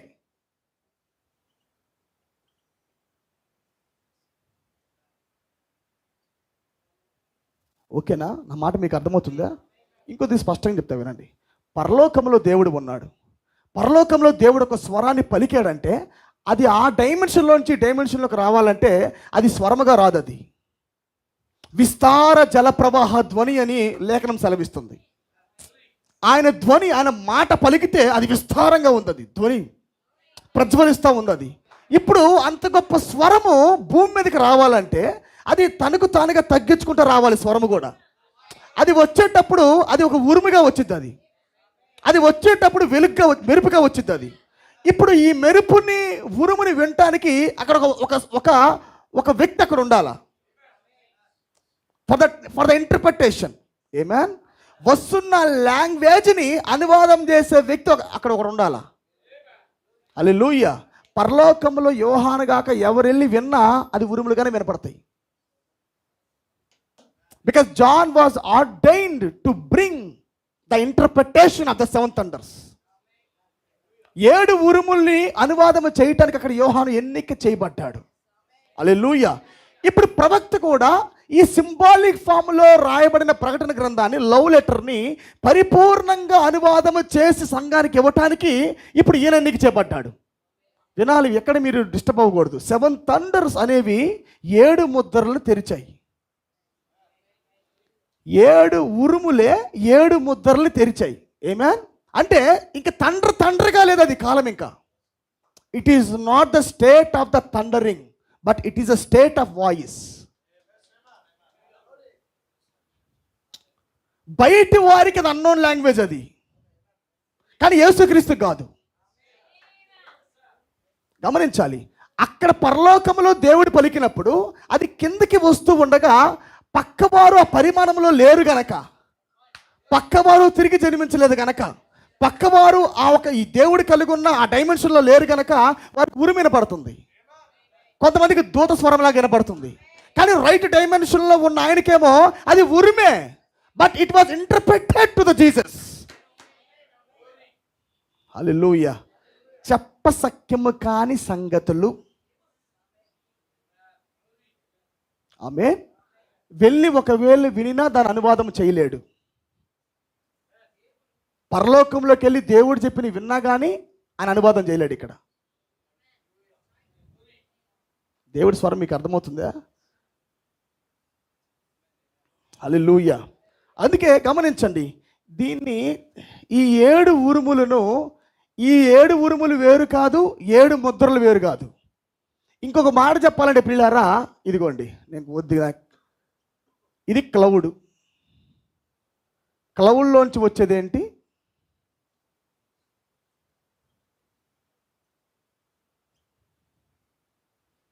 ఓకేనా? మేఘములో నుంచి పుట్టేది మెరుపు. ఆమేన్. ఈ మెరుపులో నుంచి వచ్చేదే ఉరుము. ఇది ఒక స్టేటు, ఇది ఒక స్టేటు, ఇది ఒక స్టేటు, ఇది ఒక స్థానం ఒకరికి, ఇది ఒక స్థానం ఒకరికి, ఇది ఒక స్థానం. సో టోటల్ ఇంటర్ప్రిటేషన్ ఏంటంటే it is the state of voice. గ్రంథం పరిపూర్ణంగా అనువాదం చేయబట్టమంటే అది ఇంకా ఉరుములుగా ఉండటం కాదు. ఇంకా it is not the state of the 7 thunders, but it is the state of the 7 voices. ఆమేన్. ప్రవక్త అన్నాడు, ఈ 7 ఉరుములను 7 ముద్రలుగా వచ్చి పౌలు చెప్పాడు. ఒక ముద్ర ఐరేనేస్ చెప్పాడు, మార్టిన్ చెప్పాడు. వాళ్ళ ఉరుము ఆ కాలంలో దేవుడు మాట్లాడుతుంటే వాళ్ళ పక్కన వారికి ఉరుము, కానీ పౌలుకి వాయిస్. అది విన్నారా మీరు? మొదటి ఉరుము వ్యక్తపరచబడినప్పుడు అది పౌలులోకి వెళ్ళింది. ప్రపంచానికి అది ఉరుము, కానీ పౌలుకి అది స్వరము. ఆ థండర్ ఇంటర్ప్రెట్ చేయబడి ఆయన స్వరముగా మారింది. ఇప్పుడు పౌలే మొదటి ఉరుమును అనువాదం చేసేవాడు. హల్లెలూయా. అందుకే ప్రవక్త అంటాడు, నేను మేఘంలోకి వెళ్ళిన తర్వాత వాళ్ళు పిరమిడ్ ఆకారంలో ఇలా ఉన్నారు, ఇక్కడ పౌలు వచ్చి నాతో వాక్యం చెప్తున్నాడు అన్నాడు. మార్టిన్ కొలంబో లూథర్ వెస్లీ ఏం చెప్తారు? 7 థండర్స్. 7 థండర్స్. వాళ్ళు మొదటి ఉరుమును వాళ్ళు చెప్తుండగా, అందుకే బైబిల్ ఏం రాశాడు? యోహాన్ ఏం రాశాడు? రమ్ము అని జీవి పిలవగా అన్నాడు. రమ్ము ఎవరు? జీవి ఎవరు? ఆ జీవులు ఎవరు? అభిషేకం ఎవరిలో ఉంది? పౌల్లో ఉంది. లైన్ ఎవరు? ఆ జీవి ఎవరు? 6 సంఘకాలాలు 4 జీవులతో కనెక్ట్ చేయబడ్డాయి. 7 సంఘకాలాలు ప్రియులారా, 7 సంఘకాలాలు 4 జీవులతో కనెక్ట్ చేయబడ్డాయి. హల్లెలూయా. ఈ యొక్క 6 ముద్రలు ఇప్పింది ఎవరంటే, 6 ముద్రలు ఇప్పింది ఎవరంటే జీవులు. జీవులు ఎవరు? పరలోక జీవులు కాదు. అంటే బైబిల్ రాసినట్టుగా ఎద్దుగా అది ఇప్పింది, సింహంగా అది పిలుస్తుంది, మనుషుని ముఖంగా అది పిలుస్తుంది, పక్షిరాజుగా అది పిలుస్తుంది. ఇంతకు వాళ్ళు ఎవరంటే 7 సంఘకాలపు దూతలే. 7 సంఘకాలపు దూతలే. మొదటిగా ఉన్న 7 ఉరుముల్లో మొదటి ఉరుము ఎవరంటే అపోస్తలుడైన పౌలు. అపోస్తలుడైన పౌల్లో మొదటి స్వరం ఉంది. ఆమేన్, ఆమేన్. మొదటి ఉరుము వ్యక్తపరచబడి స్వరముగా మారి పౌలు వాక్యం ప్రసంగిస్తూ ఉన్నాడు. Irenaeus, Martin Colombo, Luther Wesley అందరూ వాక్యం ప్రకటిస్తూ ఉన్నారు. ప్రకటించిన తర్వాత 7th సీల్ స్వయంగా ఆయన విప్పడం ప్రారంభించాడు. ఎప్పుడైతే 7వ ముద్ర తెరిచాడో మొదటి నుంచి 7 ప్రవక్తకి ఈ కాలం తెలుసు. 63కి ముందు ఏం జరిగిందో, ఎలా దయ్యం ప్రయాణం చేస్తూ ఉందో ఏమైనా గమనిస్తున్నాడు. కాబట్టి ఎలాగైతే పౌలుకు తెలుసో 7వ సంఘకాలంలో ప్రవక్త కూడా ఏం జరుగుతుందో మొత్తం తెలుసు ఆయనకి. ఏమేనండి, ఏమేన్ మొత్తం గమనిస్తున్నాడు ఆయన. అయితే 7వ ముద్ర ఎప్పుడైతే దేవుడు వచ్చి తెరిచాడో, ఏమేన్ తెరవగా పౌలు మిగిలిచిన దాన్ని మరలా ప్రవక్త వింటా ఉన్నాడు. పౌలుకు తెలియంది యేసుక్రీస్తుకు తెలిసింది. ఏమేన్ ఈయన స్వయముగా బ్రదర్ బ్యానగా మాట్లాడుతూ ఉన్నాడు. 7 సీల్ తెరవబడతా ఉంది. 7వ ముద్రలో 7 సంఘ కాలాలలో ఉన్న చెప్పబడని కార్యాలు మొత్తం కూడా యేసుక్రీస్తు బ్రదర్ బ్యానగా వ్యక్తపరుస్తూ ఉన్నాడు. ఏమేన్ అందుకే 7 ముద్రలు ప్రకటించినప్పుడు కూడా వాళ్ళు కూడా వెయిట్ చేస్తున్నారు, ఎప్పుడు ఏం చెప్తున్నాడా అని. సంఘములో ఇంకా వాడు లోతుగా ప్రాకింది ఏంటి? మేము వెళ్ళిపోయిన తర్వాత వాడు ఎలా సంఘములకు జ్వరపడ్డాడు ఇంకా. ఏమేన్ మేము చెప్పనివి ఇంకేమని ఆ ఒక సంఘకాలంలోని పౌలు ఎదురు చూశాడు. అయితే ప్రవక్త స్పష్టంగా రాశాడు దాన్ని.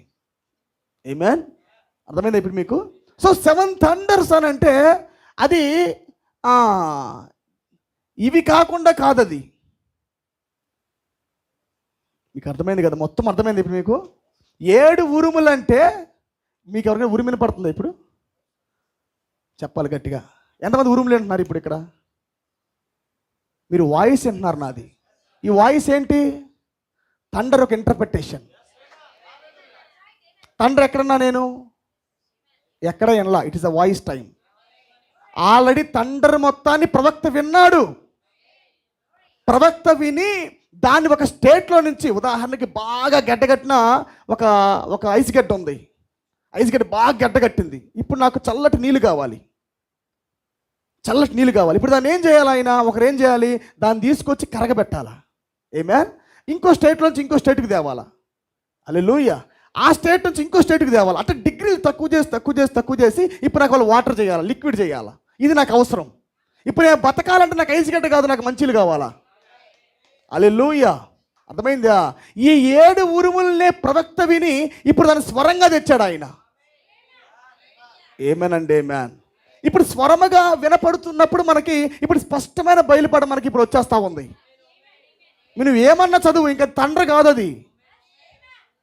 అది క్లౌడ్ కాదు, అది ఇంకా అది లైట్నింగ్ కాదు, అది తండ్రి కాదు, ఇది వాయిస్. అది అర్థమైందా? నీ వ్యక్తిగత ప్రత్యక్షత పైన ఈ స్టేట్లు ఆధారపడి ఉన్నాయి.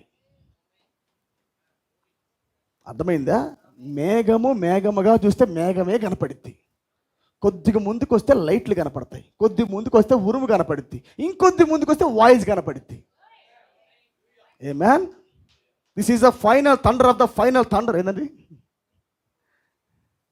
ఓకేనా? Bright voice is the final voice to this final age.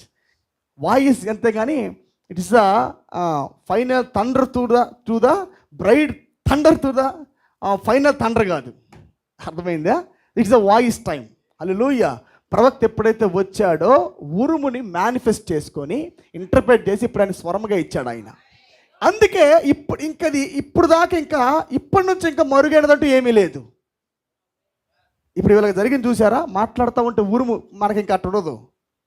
ఆయన మాట్లాడుతూ ఉంటే లైటనింగ్ మనకేముండదు. దూతల వంటి స్వరము, ఉరుము వంటి స్వరం మనకేం వినపడదు.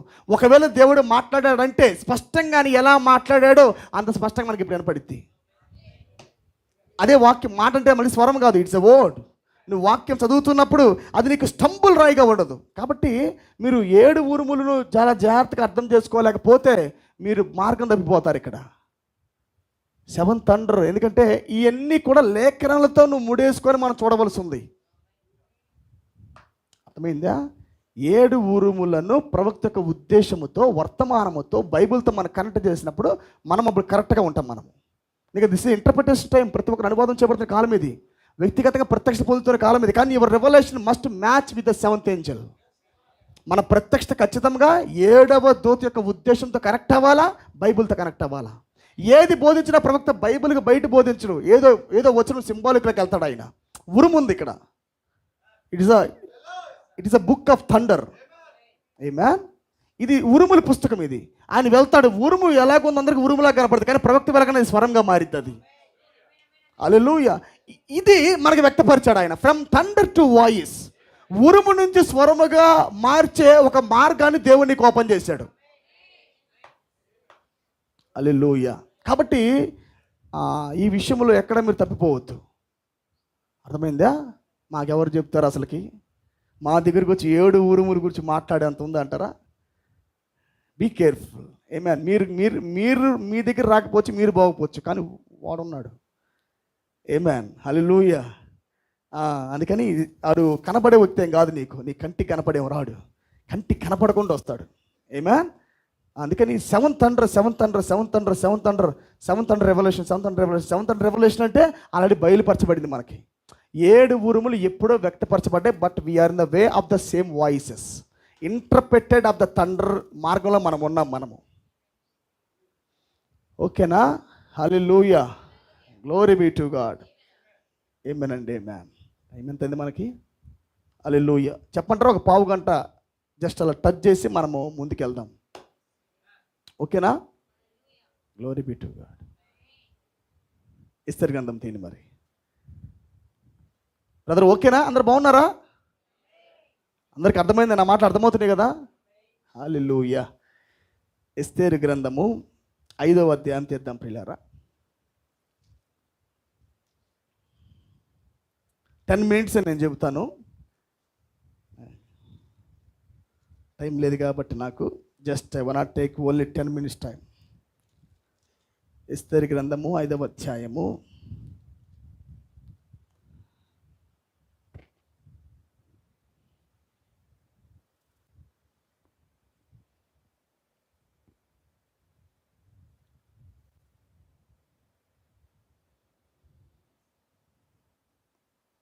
5వ అధ్యాయం 1వ వచనం. 3వ దినమందు ఎస్తేరు రాజభూషణమును ధరించుకొని రాజునగర్ యొక్క ఆవరణములో రాజు సన్నిధికి వెళ్లి నిలిచెను. రాజనగర ద్వారమునకు ఎదురుగానున్న రాజావరణములో తన రాజాసనం మీద రాజు కూర్చొని ఉండెను. రాణి అని ఎస్తేరు ఆవరణములో నిలవబడి ఉండుట రాజు చూడగా ఆమె యందు అతనికి దయ పుట్టెను. రాజు తన చేతిలో నుండి బంగారపు దండమును ఎస్తేరు తట్టు చాపగా ఎస్తేరు దగ్గరకు వచ్చి దండము యొక్క కొన ముట్టెను. మనం చూస్తూ ఉన్నాము ఇక్కడ ఎస్తేరు 3వ దినమందు ఆమె రాజవస్త్రములు, రాజభూషణములు ధరించుకొని, రాయల్ రోబ్ అని ఇంగ్లీష్లో ఉంటుంది.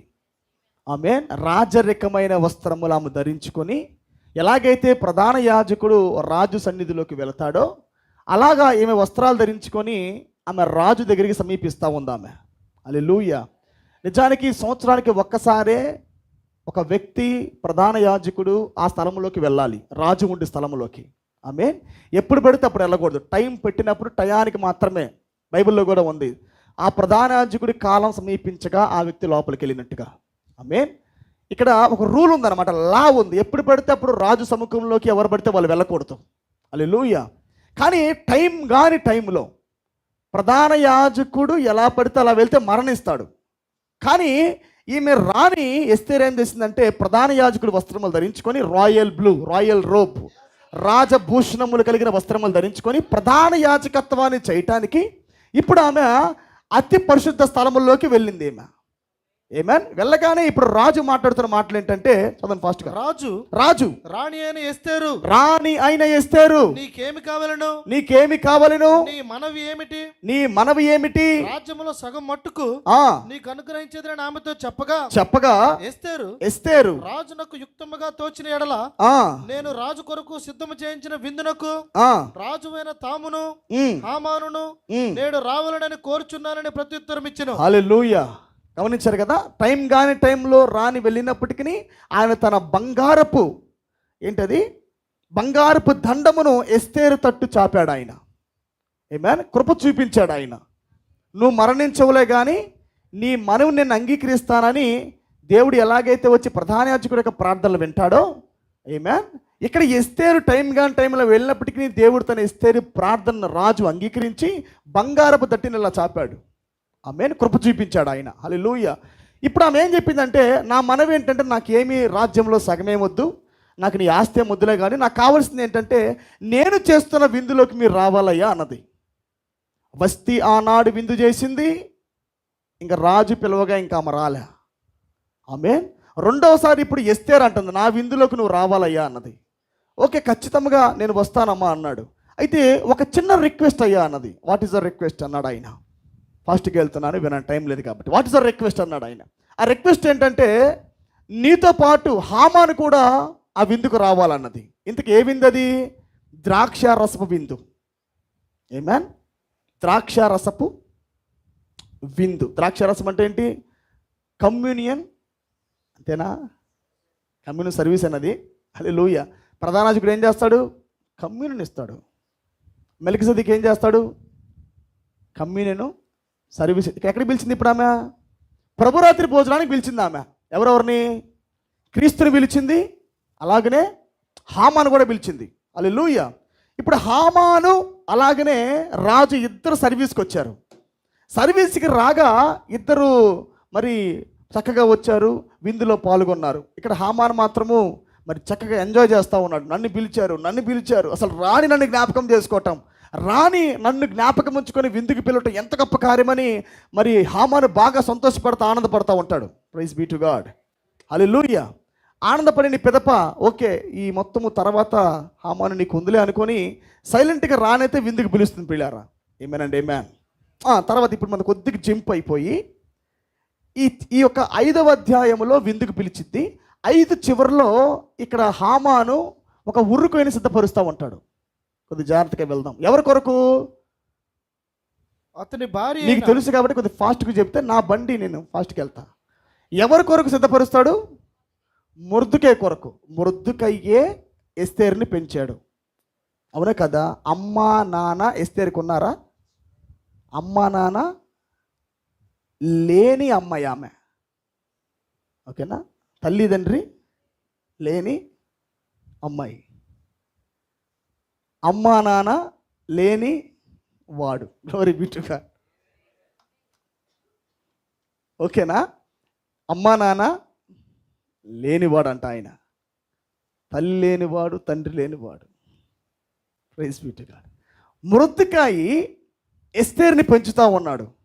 మనం దీన్ని గమనించినప్పుడు పిల్లారా ఇక్కడ 2 కోణాలుగా మనం దీన్ని చూడొచ్చు. ఏమేనండి ఏమేన్.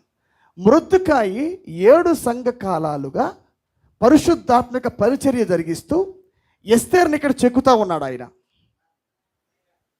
7 సంఘకాలాలుగా ఎస్తేరు మీద బాధ్యత వహించి ఆయన రాజుకి అనుగుణంగా ఇక్కడ తయారు చేస్తూ ఉన్నాడు. 7 సంఘకాలాలుగా పరిశుద్ధాత్మ పోషణ వహించి.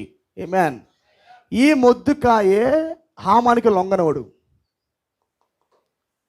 జాగ్రత్త పట్టుకోవాలి. ఈ మొర్దెకాయే హామానికి లొంగనివాడు.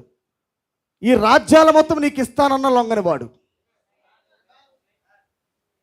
ఆమేన్. నువ్వు నా కాళ్ళకు మొక్కని చెప్పాడు, రాజ్యాల మొత్తం నీకు ఇస్తానన్నాడు. కానీ హామాను యొక్క మాటకు లొంగనివాడు. హామాను ఎవరు? ఏదైనా తోటలో ఉన్న సర్పమే. ఆనాడు హవ్వ లొంగింది కానీ ఈయన లొంగల. ఏమేనండి ఏమేన్. పరిశుద్ధాత్మగా ఏ దేవుడైతే హామానికి లొంగకుండా ఉన్నాడో ఇదే దేవుడు పరిశుద్ధాత్మగా సంఘాన్ని కడతా వచ్చాడు ఎస్తేర్ని. ఆమేన్. ఎస్తేర్ని కట్టిన తర్వాత 7వ వాడైన హేగేకు ఈ యొక్క అమ్మాయిని అప్పగించాడు. పరిశుద్ధాత్మగా మొర్దెకాయి ఎస్తేర్ని కట్టిన తర్వాత ఇదే పరిశుద్ధాత్మైన మొర్దెకాయి హేగే చేతిలో ఎస్తేర్ని పెట్టాడు, ప్రవక్త చేతిలో అమ్మాయిని అప్పగించాడు. ఇప్పుడు నీ బాధ్యత, ఇప్పుడు నువ్వు సంఘాన్ని నా వధువుని చెక్కు అన్నాడు. హల్లెలూయా. ఇప్పుడు హేగే రాజుకు కావలసిన వస్త్రాలు మొత్తం తీసుకురావడం ప్రారంభించాడు. తెచ్చాడా? రాజుకి ఇష్టమైన ఫుడ్, రాజుకి ఇష్టమైన వస్త్రధారణ, రాజుకి ఇష్టమైన టేస్టులు. హల్లెలూయా. ఎలా ఉంటే రాజుకి ఇష్టమో ఆ మొత్తము హేగేకి తెలుసు కనుక హేగే మొత్తము ఎస్తేరుకి చెబుతూ ఉండగా, గ్లోరీ బీ టు గాడ్, ఎస్తేరు ఆ ఒక్క హేగే మాట తీసుకొని సిద్ధపడతా ఉందామె. ఏమనండి? ఏమేన్. ఎస్తేరు సిద్ధపడతా ఉంది. సిద్ధపడి ఈమె రాజుకు తగినట్టుగా తయారైనది, రాజు చేత ఎన్నిక చేయబడింది కూడా. ఏమేన్. గమనించాలి, ఏ దేవుడైతే పరిశుద్ధాత్మగా సంఘంలో పనిచేశాడో అదే పరిశుద్ధాత్మ రేపు అన్నక రాజుగా మారతాడు. సేమ్ నేను చెప్పాను, దేవుని కుమారుడే మనిషి కుమారుడు. పరిశుద్ధాత్మగా ఉన్న అదే దేవుడు మనిషి కుమారుడుగా కూడా దిగి వచ్చాడు. ఏమేనండి? ఏమేన్. మనము దాంట్లో సమరీలో చూసాం. మనము మార్గం మధ్యలో ఎవరైతే చెక్కారో ఆ సమరీడే పూటకొల్వాలంటే మళ్ళీ ఎవరో కాదు, ఆ పూటకొల్వాడు కూడా ఆయనే. అప్పగిచ్చింది ఆయన, మరలా వచ్చింది కూడా ఆయనే. కానీ ముసుగులు మారుస్తున్నాడు ఆయన. పూటకొల్వాని ముసుగు ఒకటి, సమరీడి ముసుగు ఒకటి. ఆమేన్. హల్లెలూయా. ఆత్మీయంగా మొర్దెకాయి ముసుగు ఆయనదే, రాజు ముసుగు కూడా ఆయనదే. ఎస్తేరుని కట్టింది ఆయనే, ఎస్తేరుని అప్పగించింది కూడా ఆయనే. హల్లెలూయా. స్టార్టింగ్లో ఎస్తేరు ఎలా ఉందో తెలుసా? స్టార్టింగ్లో రాజు దగ్గరికి వెళ్ళాలంటే వణికేది. అయ్యా రాజుగారు. ఆమేన్. ఆ గదిలోకి వెళ్తున్నప్పుడు అందరు ముందు వెళ్తూ ఉంటే వెనక్కి ఏమైనా సెలెక్ట్ అవుతానో లేదో, సెలెక్ట్ చేయబడతానో లేదో అన్నట్టుగా పోయింది ఆమె. అయితే రాజు ఆమె ముఖములో దయ్యని కనిపెట్టాడు, హేగే చెప్పినట్టుగా సిద్ధపడిన విధానం కనిపెట్టాడు. హల్లెలూయా. మనం చూస్తున్నాం. నా టైం లేదు కాబట్టి నేను కొద్దిగా త్వరితంగా నేను సబ్జెక్ట్ ముందుకు తీసుకెళ్తాను, వినాలి మీరు. ఆమేన్. ఒకసారి ఇప్పుడు మనం చూసాము, ఎస్తేరు రాజు యొక్క సన్నిధిలోకి వెళ్ళింది, మొట్టమొదటి సెలెక్ట్ చేయబడింది. రెండవసారి మొర్దెకాయి ఒకసారి ఒక ఇద్దరు మనుషులు రాజును చంపడానికి ప్లాన్ వేస్తున్న సంగతిని ఎస్తేరు రాజుకు తెలియజేసింది. రెండవసారి మన బైబిల్ గమనిస్తా ఉన్నాం. మొట్టమొదటిసారి సెలెక్ట్ చేయబడింది, రెండవసారి మొర్దెకాయి ఇద్దరు వ్యక్తులు రాజును చంపడానికి ప్రయత్నిస్తున్నప్పుడు ఆ ప్రణాళికను మొర్దెకాయి కనిపెట్టినప్పుడు ఆ మొర్దెకాయి ఎస్తేరుకి చెప్పక ఎస్తేరు రాజుకు చెప్పింది. ఇది రెండవసారి. ఏమేనండి? ఏమేన్. మూడవసారి మనం గమనించినప్పుడు ఇప్పుడు రాయల్ రోబ్ వస్త్రాలు ధరించుకొని ఆమె ప్రధాన యాజకత్వం ధరించుటకు, ప్రధాన యాజకత్వాన్ని చేయటానికి ఆమె రాజు సన్నిధిలోకి వెళ్ళింది. ఆమె ఏమేన్ వెళ్ళింది. ఇప్పుడు వారిని రాజు సన్నిధిలోకి ఆహ్వానించింది. క్షమించండి, ఎస్తేరు యొక్క ఇంటికి వారిద్దరిని ఆహ్వానించింది. ఇప్పుడు ఎస్తేరు వాళ్ళకి విందు చేస్తా ఉన్నది, ఒకటికి శత్రువుకి, ఒకటి దేవుడికి. ఆమేనండి. ఆమేన్. శత్రువుకి విందు చేస్తూ ఉన్నది, అలాగే యేసుక్రీస్తుకు కూడా విందు చేస్తూ ఉంది. మొదటి రాకడలో ప్రభురాత్రి భోజనము నాడే యోధాను దేవుడు బట్టబయలు చేసినట్టుగా, ప్రభురాత్రి భోజనములోనే ద్రాక్షరస విందులోనే ఆనాడు రాజు అయిన యేసుక్రీస్తు యోధాని బట్టబయలు చేసినట్టుగా ఎస్తేరు గ్రంథములో ఇక్కడ స్త్రీ అయిన వధువు కమ్యూనియన్ సర్వీసులో, కమ్యూనియన్ అంటే ఇది అన్నమాట, భౌతికమైన ప్రభాత్రి భోజనం కాదు, అది ఆత్మీయమైన వైన్, అది స్పిరిచువల్ వైన్ పోయబడుతున్నప్పుడు ఇప్పుడు దయ్యాన్ని బహిరంగపరుస్తూ ఉందేమో. ఎవడైతే హామానో వాడిని పరిపూర్ణంగా ఇప్పుడు వధువు బహిరంగపరుస్తుంది. హల్లెలూయా. ఇప్పుడు మనం కొద్దిగా స్కిప్ అయ్యి మనం 7లోకి వెళ్దాం. ఫాస్ట్గా 7. ఫాస్ట్గా.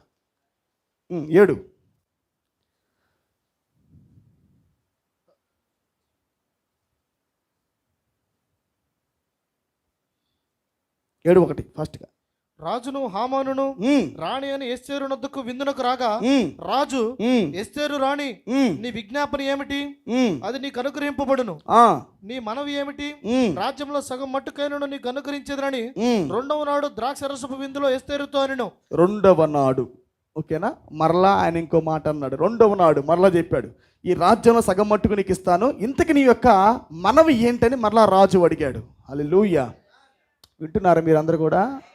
Glory to God. శత్రువుని ఏ టైంలో చంపుతుందో చూద్దాం. ఏ నాడు చంపుతుంది? హల్లెలూయా. తర్వాత అప్పుడు రాణి అని ఎస్తేరు ఇలాగ ప్రత్యుత్తరం ఇచ్చాను, రాజా నీ దృష్టికి నేను దయ పొందిన దానైన ఎడల రాజు అయిన తమకు సమ్మతి అయితే నా విజ్ఞాపనను బట్టి నా ప్రాణమును నా మనవిని బట్టి నా జనులను నాకు అనుగ్రహింపబడుదురుగాక, సంహరించబడుటకును హతము చేయబడి నశించుటకును నేనును నా జనులను కూడా అమ్మబడిన వారము మేము ఎస్తేరు మా విరోధియకు ఆ పగవాడు దుష్టుడైన ఈ హామానునే అనెను. అంతటా హామాను రాజు ఎదుటను రాణి ఎదుటను భయక్రాంతుడాయను. మీకు రిస్టోరేషన్ గమనిస్తున్నారా? రిస్టోరేషన్ గమనిస్తూ ఉండాలి మీరు. ఇక్కడ వాడు ఏ ముసుగులో వచ్చినా కనిపెట్టగలదు వధువు. ఇప్పుడు ఏ ముసుగులో వచ్చినా ఇప్పుడు ఆమె కనిపెట్టగలదు. వాడు ఎలా దాక్కున్నా కనిపెట్టగలదు ఆమె. ఆది కాండంలో జరగనిది ఇప్పుడు జరుగుతూ ఉంది. సింబాలిక్ ఫార్ములుగా జరుగుతూ ఉంది అది. తర్వాత రాజు ఆగ్రహం ఉంది ద్రాక్షరసపు విందును విడిచి నగరు వనమునకు పోయెను. అయితే రాజు తనకు ఏదో హాని చేయని ఉద్దేశించినని హామాను తెలుసుకొని రాణి అయిన ఎస్తేరు ఎదుట తన ప్రాణం విన్నపము కొరకు విన్నపము చేయుటకే నిలిచెను. నగర వనములోని ద్రాక్షరసపు విందు స్థలమునకు రాజు తిరిగి రాగా ఎస్తేరు కూర్చుని ఉన్న శయ్య మీద హామాను బడి ఉండట చూచి, గమనించండి, ఎవరి కొరకు ఈ హామాను ఊరుకోయని సిద్ధపరిచాడో, అసలు చంపేద్దామని చూశాడు. ఊరుకోయమే ప్రవక్త అన్నాడు కదా, మృద్దుకయ్యి ఊరుకోయికి సిద్ధమైపోయాడు. ఇంకా నా ప్రాణము నా చేతుల్లో పెట్టుకొని తిరుగుతున్నా, ఎస్తేరు నువ్వు ప్రార్థన చేయి అంటాడు. ఒకవేళ నువ్వు కానీ మా మనవి వినలేదా, ఈ దిక్కు కాబట్టి దేవుడు మాకు మరో దిక్కు తీరుస్తాడు అంటాడు. ఆమేన్. ఇక్కడ గమనించినప్పుడు మనము మొద్దుకయ్యి ప్రభువైన యేసుక్రీస్తుకు సాదృశ్యంగా ఉంటాడు. ఊరికైకి సిద్ధపరిచింది ఎవరు? హామాను ఊరికైకి సిద్ధపరిచాడు. హల్లెలూయా. అందరు నా చేతుల్లోనే ఉన్నారు. ఈ యెరూషలేము మొత్తం నా చేతుల్లో ఉంది. ఈ రాజ్యాలు మొత్తం నాకు సలాం కొడతా ఉన్నాయి, కానీ నువ్వు కొట్టట్లా. ఆమేన్. అందుకని వాడి కోపం వచ్చి ఎలాగైనా ఊరికైకి వేయాలనుకున్నాడు. యేసుక్రీస్తుని వేశాడా? ఎలాగైనా నేను ఊరికోయికి ఎక్కించాలా, ఎలాగైనా మొద్దుకైనా చంపాలనుకున్నాడు. ఆమేన్. అలాగునే నిజంగానే మొద్దుకైని వేశాడు కూడా యేసుక్రీస్తుని మనం చూసినప్పుడు. కానీ ఎవరు చచ్చాడు? ఎంతకి చచ్చింది? యేసుక్రీస్తు లేకపోతే హామానా? గమనించండి, ప్రవక్త అన్నాడు, ఏ సిలువు మీద అయితే యేసుక్రీస్తు వేలాడాడో ఆ సిలువు ద్వారానే సాతాను చంపాడు. ఎట్ కల్వరి దగ్గర ఊరి కొయ్యి మీద చచ్చింది ఎవరు? దేవుడు కాదు, సాతాను. ఆయన స్త్రీ గర్భము ద్వారా వస్తానని చెప్పాడు. ఆయన స్త్రీ సంతానముగా వస్తానని చెప్పాడు. ఆయన ఎట్ కల్వరి సిలువులో ఆయన ఊరికొయ్యకి ఎక్కినప్పుడు ఆ ఊరికొయ్యలోనే వాడిని చంపాడు. అక్కడ పట్టుకున్నారు కదా. హల్లెలూయా. హామాను తలను చితగొట్టాడు ఆయన, శిరస్సును చితగొట్టాడు ఆయన. హల్లెలూయా. గమనించండి, అనేక కోణాలుగా ఈ పుస్తకం ఉంటుంది. 10 గ్రంథాలు 10 అధ్యాయాలు ఉంటుంది. కానీ అనేక కోణాలుగా అనేక ఛాయలుగా దేవుడి గ్రంథాన్ని రాసుకుంటూ వచ్చాడు. చూద్దాం మనం. ఓకేనా? Glory be to God. కూర్చుని ఉన్న శయ్య మీద హామాను పడి ఉండడు చూచి, వీడి ఇంటిలో నా సముఖము ఎదుటనే రాణిని బలవంతం చేయునా అని చెప్పాను.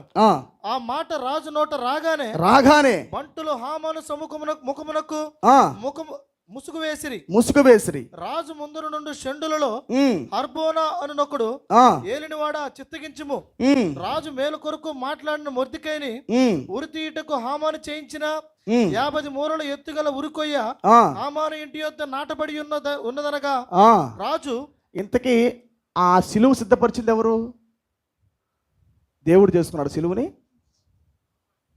ఆయన చెక్కపని వచ్చు, కానీ ఆయన చేసుకోవాలి సిలువు చేసింది వాడే. ఆమేన్. కాదు మరో ముసుగు, ఇక్కడ హామాను ముసుగు, అక్కడ ఆర్సీఎం ముసుగు. ఆమేన్. ఆర్సీఎం ముసుగులోనే వాడు సిలువను చేశాడు, ఊరుకొని సిద్ధపరిచాడు అక్కడ. హల్లెలూయా. కానీ అదే ఊరికి వెళ్ళిన వాడిని చంపాడు అక్కడ. ఏమేనండి ఏమేన్. కొద్దిగా స్కిప్ పోదాం మనం, ఓకేనా? కొద్దిగా స్కిప్ అయ్యి మనం కొద్దిగా ముందుకు వద్దాం మనం. ఇక్కడ మనం ఎస్తేరుని గమనించాం. ఒకటి, ఆమె విజ్ఞాపన ప్రార్థన చేస్తూ ఉంది. విజ్ఞాపన ప్రార్థన చేసినప్పుడు ఆ విజ్ఞాపన ప్రార్థన అంగీకరించబడింది. రాజు తన బంగారపు యొక్క మరి దండమును చూపించాడు. ఆమె మరి దయ పొందింది. ఆ తర్వాత ఎస్తేరు విందుకు రాజు వచ్చాడు, హామాను వచ్చాడు. అయితే మరి ఆయన ద్రాక్షరస విందు నుంచి వెళ్ళిపోయి, కోపం వచ్చి రాజు వెళ్ళిపోయి మరలా తిరిగి వచ్చినప్పుడు ఇక్కడ ఎస్తేరు పాదాల దగ్గర వాడు పరుండి మరి ఏమంటాడు, మరి మనవి చేసుకుంటూ ఉంటాడు. ఎలాగైనా నా ప్రాణాలు కాపాడమ్మా అని మనవి చేసుకుంటూ ఉంటాడు. అయితే రాజు దాన్ని చూసి ఆగ్రహం ఉంది. వాడిని తిడుతున్న సమయానికి కొంతమంది బంటులు వెళ్ళి వాడిని పట్టుకొని ఏదైతే సిద్ధపరిచారో సిద్ధపరిచిన ఆ ఒక్క ఊరికి ఎక్కి హామాను వేయటం మనం ఇక్కడ చూస్తున్నాం ప్రియులారా. అంతేనా జరిగింది ఇక్కడ? ఇప్పుడు 9కి రండి ఫాస్ట్గా.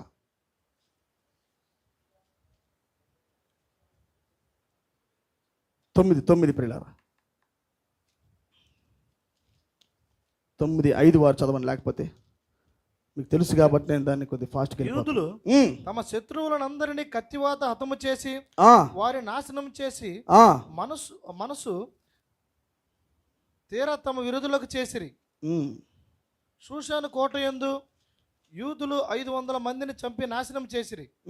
హమ్మోదాతు కుమారుడై యూదులకు శత్రువుకు హామాను యొక్క 10 మంది కుమారులైన. ఎంతమంది కుమారులు అంటే వీడికి?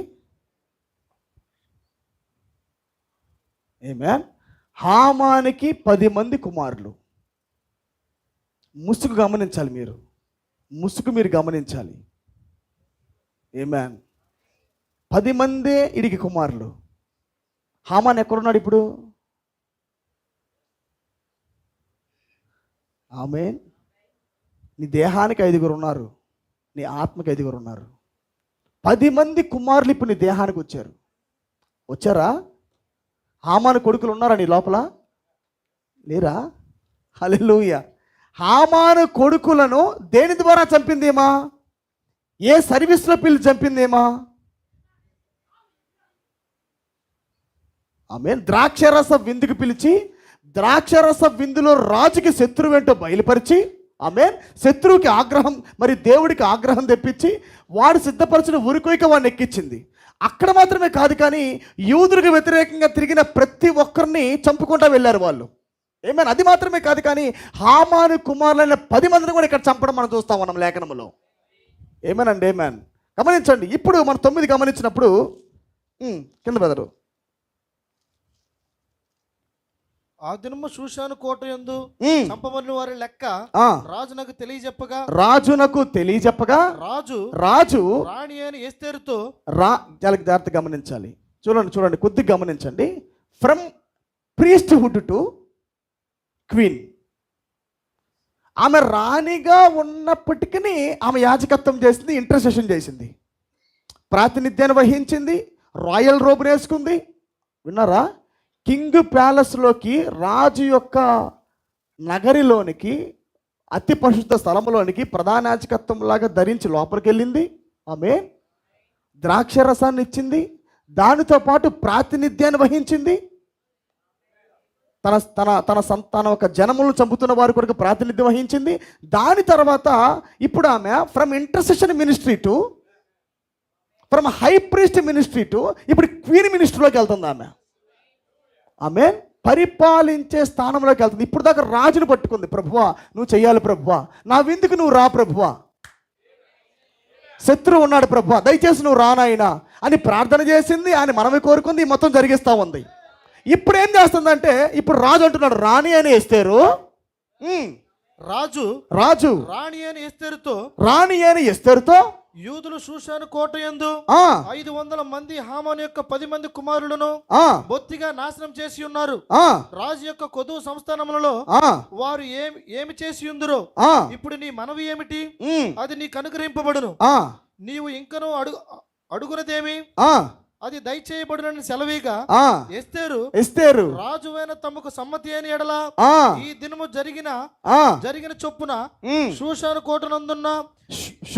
కోటనందున్న యూదులు రేపును చేయనట్లుగాను హామాను యొక్క 10 మంది కుమారులు ఆ, ఉరుకొయ్య మీద ఉరి తీయింపబడినట్లుగాను ఆ, సెలవీరను సెలవేమనెను. అలాగు చేయవచ్చునని ఆ, రాజు సెలవిచ్చెను. రాజు సెలవు. ఇప్పుడు శాస్త్రము ఎవరి మాట అంటే నీ ఇష్టం. ఇంకా మీరు 8 చూసుకోండి. ఆయన నిజానికి యూదుల్ని చంపాలనే చట్టం ఉండిద్ది. ఆ చట్టాన్ని తీసేయమని ఎస్తేరు అడిగినప్పుడు ఇదిగో నా రింగ్ తీసుకో అంటాడు. ఏమేన్ హామాను స్థానము మొద్దుకైకి, రాజు స్థానం ఇప్పుడు ఎస్తేరికి ఇచ్చేస్తాడు. ఇంకా ఆయన మనకు టైం లేదు కాబట్టి నేను ముందుకు వెళ్ళిపోతున్నాను నేను. ఏమేనండి amen from intercession ministry to judging ministry, తీర్పరి చేసే స్థానంలోకి వెళ్ళిపోయింది ఆమె.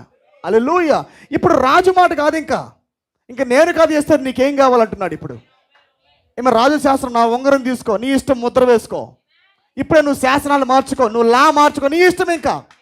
ఇంకా నా మాట కాదు నీ మాట శాస్త్రం అంటాడు ఆయన. From son of God ministry to son of man ministry.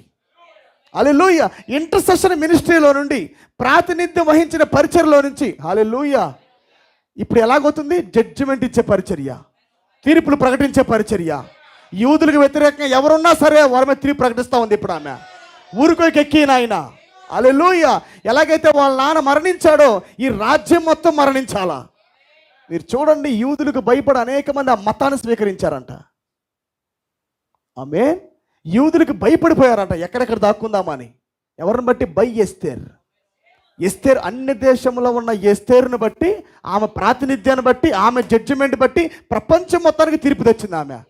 శూషణ కోట మాత్రమే కాదు, దాని చుట్టుపక్కల మాదీయులు, పార్షికులు దేశాలు మొత్తమున కూడా ఆమె తీర్పు జారీ చేసింది ఆమె.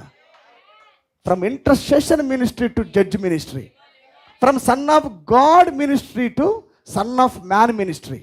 అందుకే వస్తా ఎలా వచ్చాడు ఆయన? విగ్గు ధరించుకొని వచ్చాడు. ఇప్పుడు సుప్రీం జడ్జ్ ఎక్కడున్నాడు? నేను చెబుతుంది ఆయన పరిచర్య మార్పిడి కాదు, నీ పరిచర్య మార్పిడి. ఆయన పరిచర్య మారింది. నేను అంటుంది నీ ప్రాతినిధ్యం ముందు ముగియాలి, నీది నీ ఇంటర్సెషన్ ముగియాలి నీది. ఏమా రాజు దగ్గర నువ్వు దయ పొందాలా, నువ్వు రాయల్ రోబ్ ధరించాలా, నువ్వు ప్రాతినిధ్యం వహించాలా. హల్లెలూయా. నువ్వు ఇంటర్సెషన్ పరిచర్య నువ్వు చెయ్యాలా. చేసిన తర్వాత నీకు రేపు అన్నాక జడ్జిమెంట్ ఆర్డర్స్ రాబోతూ ఉన్నాయి. హల్లెలూయా. రాయి విసిరేది ఎవరు ఇప్పుడు? ప్రవక్త కాదు, నువ్వే.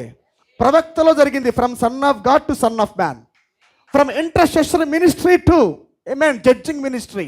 ఆయన అంటాడు, నేను సంఘాలపైన, దేశాలపైన నేరారోపణ చేస్తున్నా అన్నాడు ఆయన. అన్నాడా? మీ ఇంటికి ఇలా చదువుకొని చక్కగా 10 అధ్యాయాలు ఉంటాయి. వండర్ఫుల్ బుక్ ఇది. అనేక కోణాలుగా దేవుడి దీంట్లో మరుగుపరుచున్నాడు లేఖనాలను.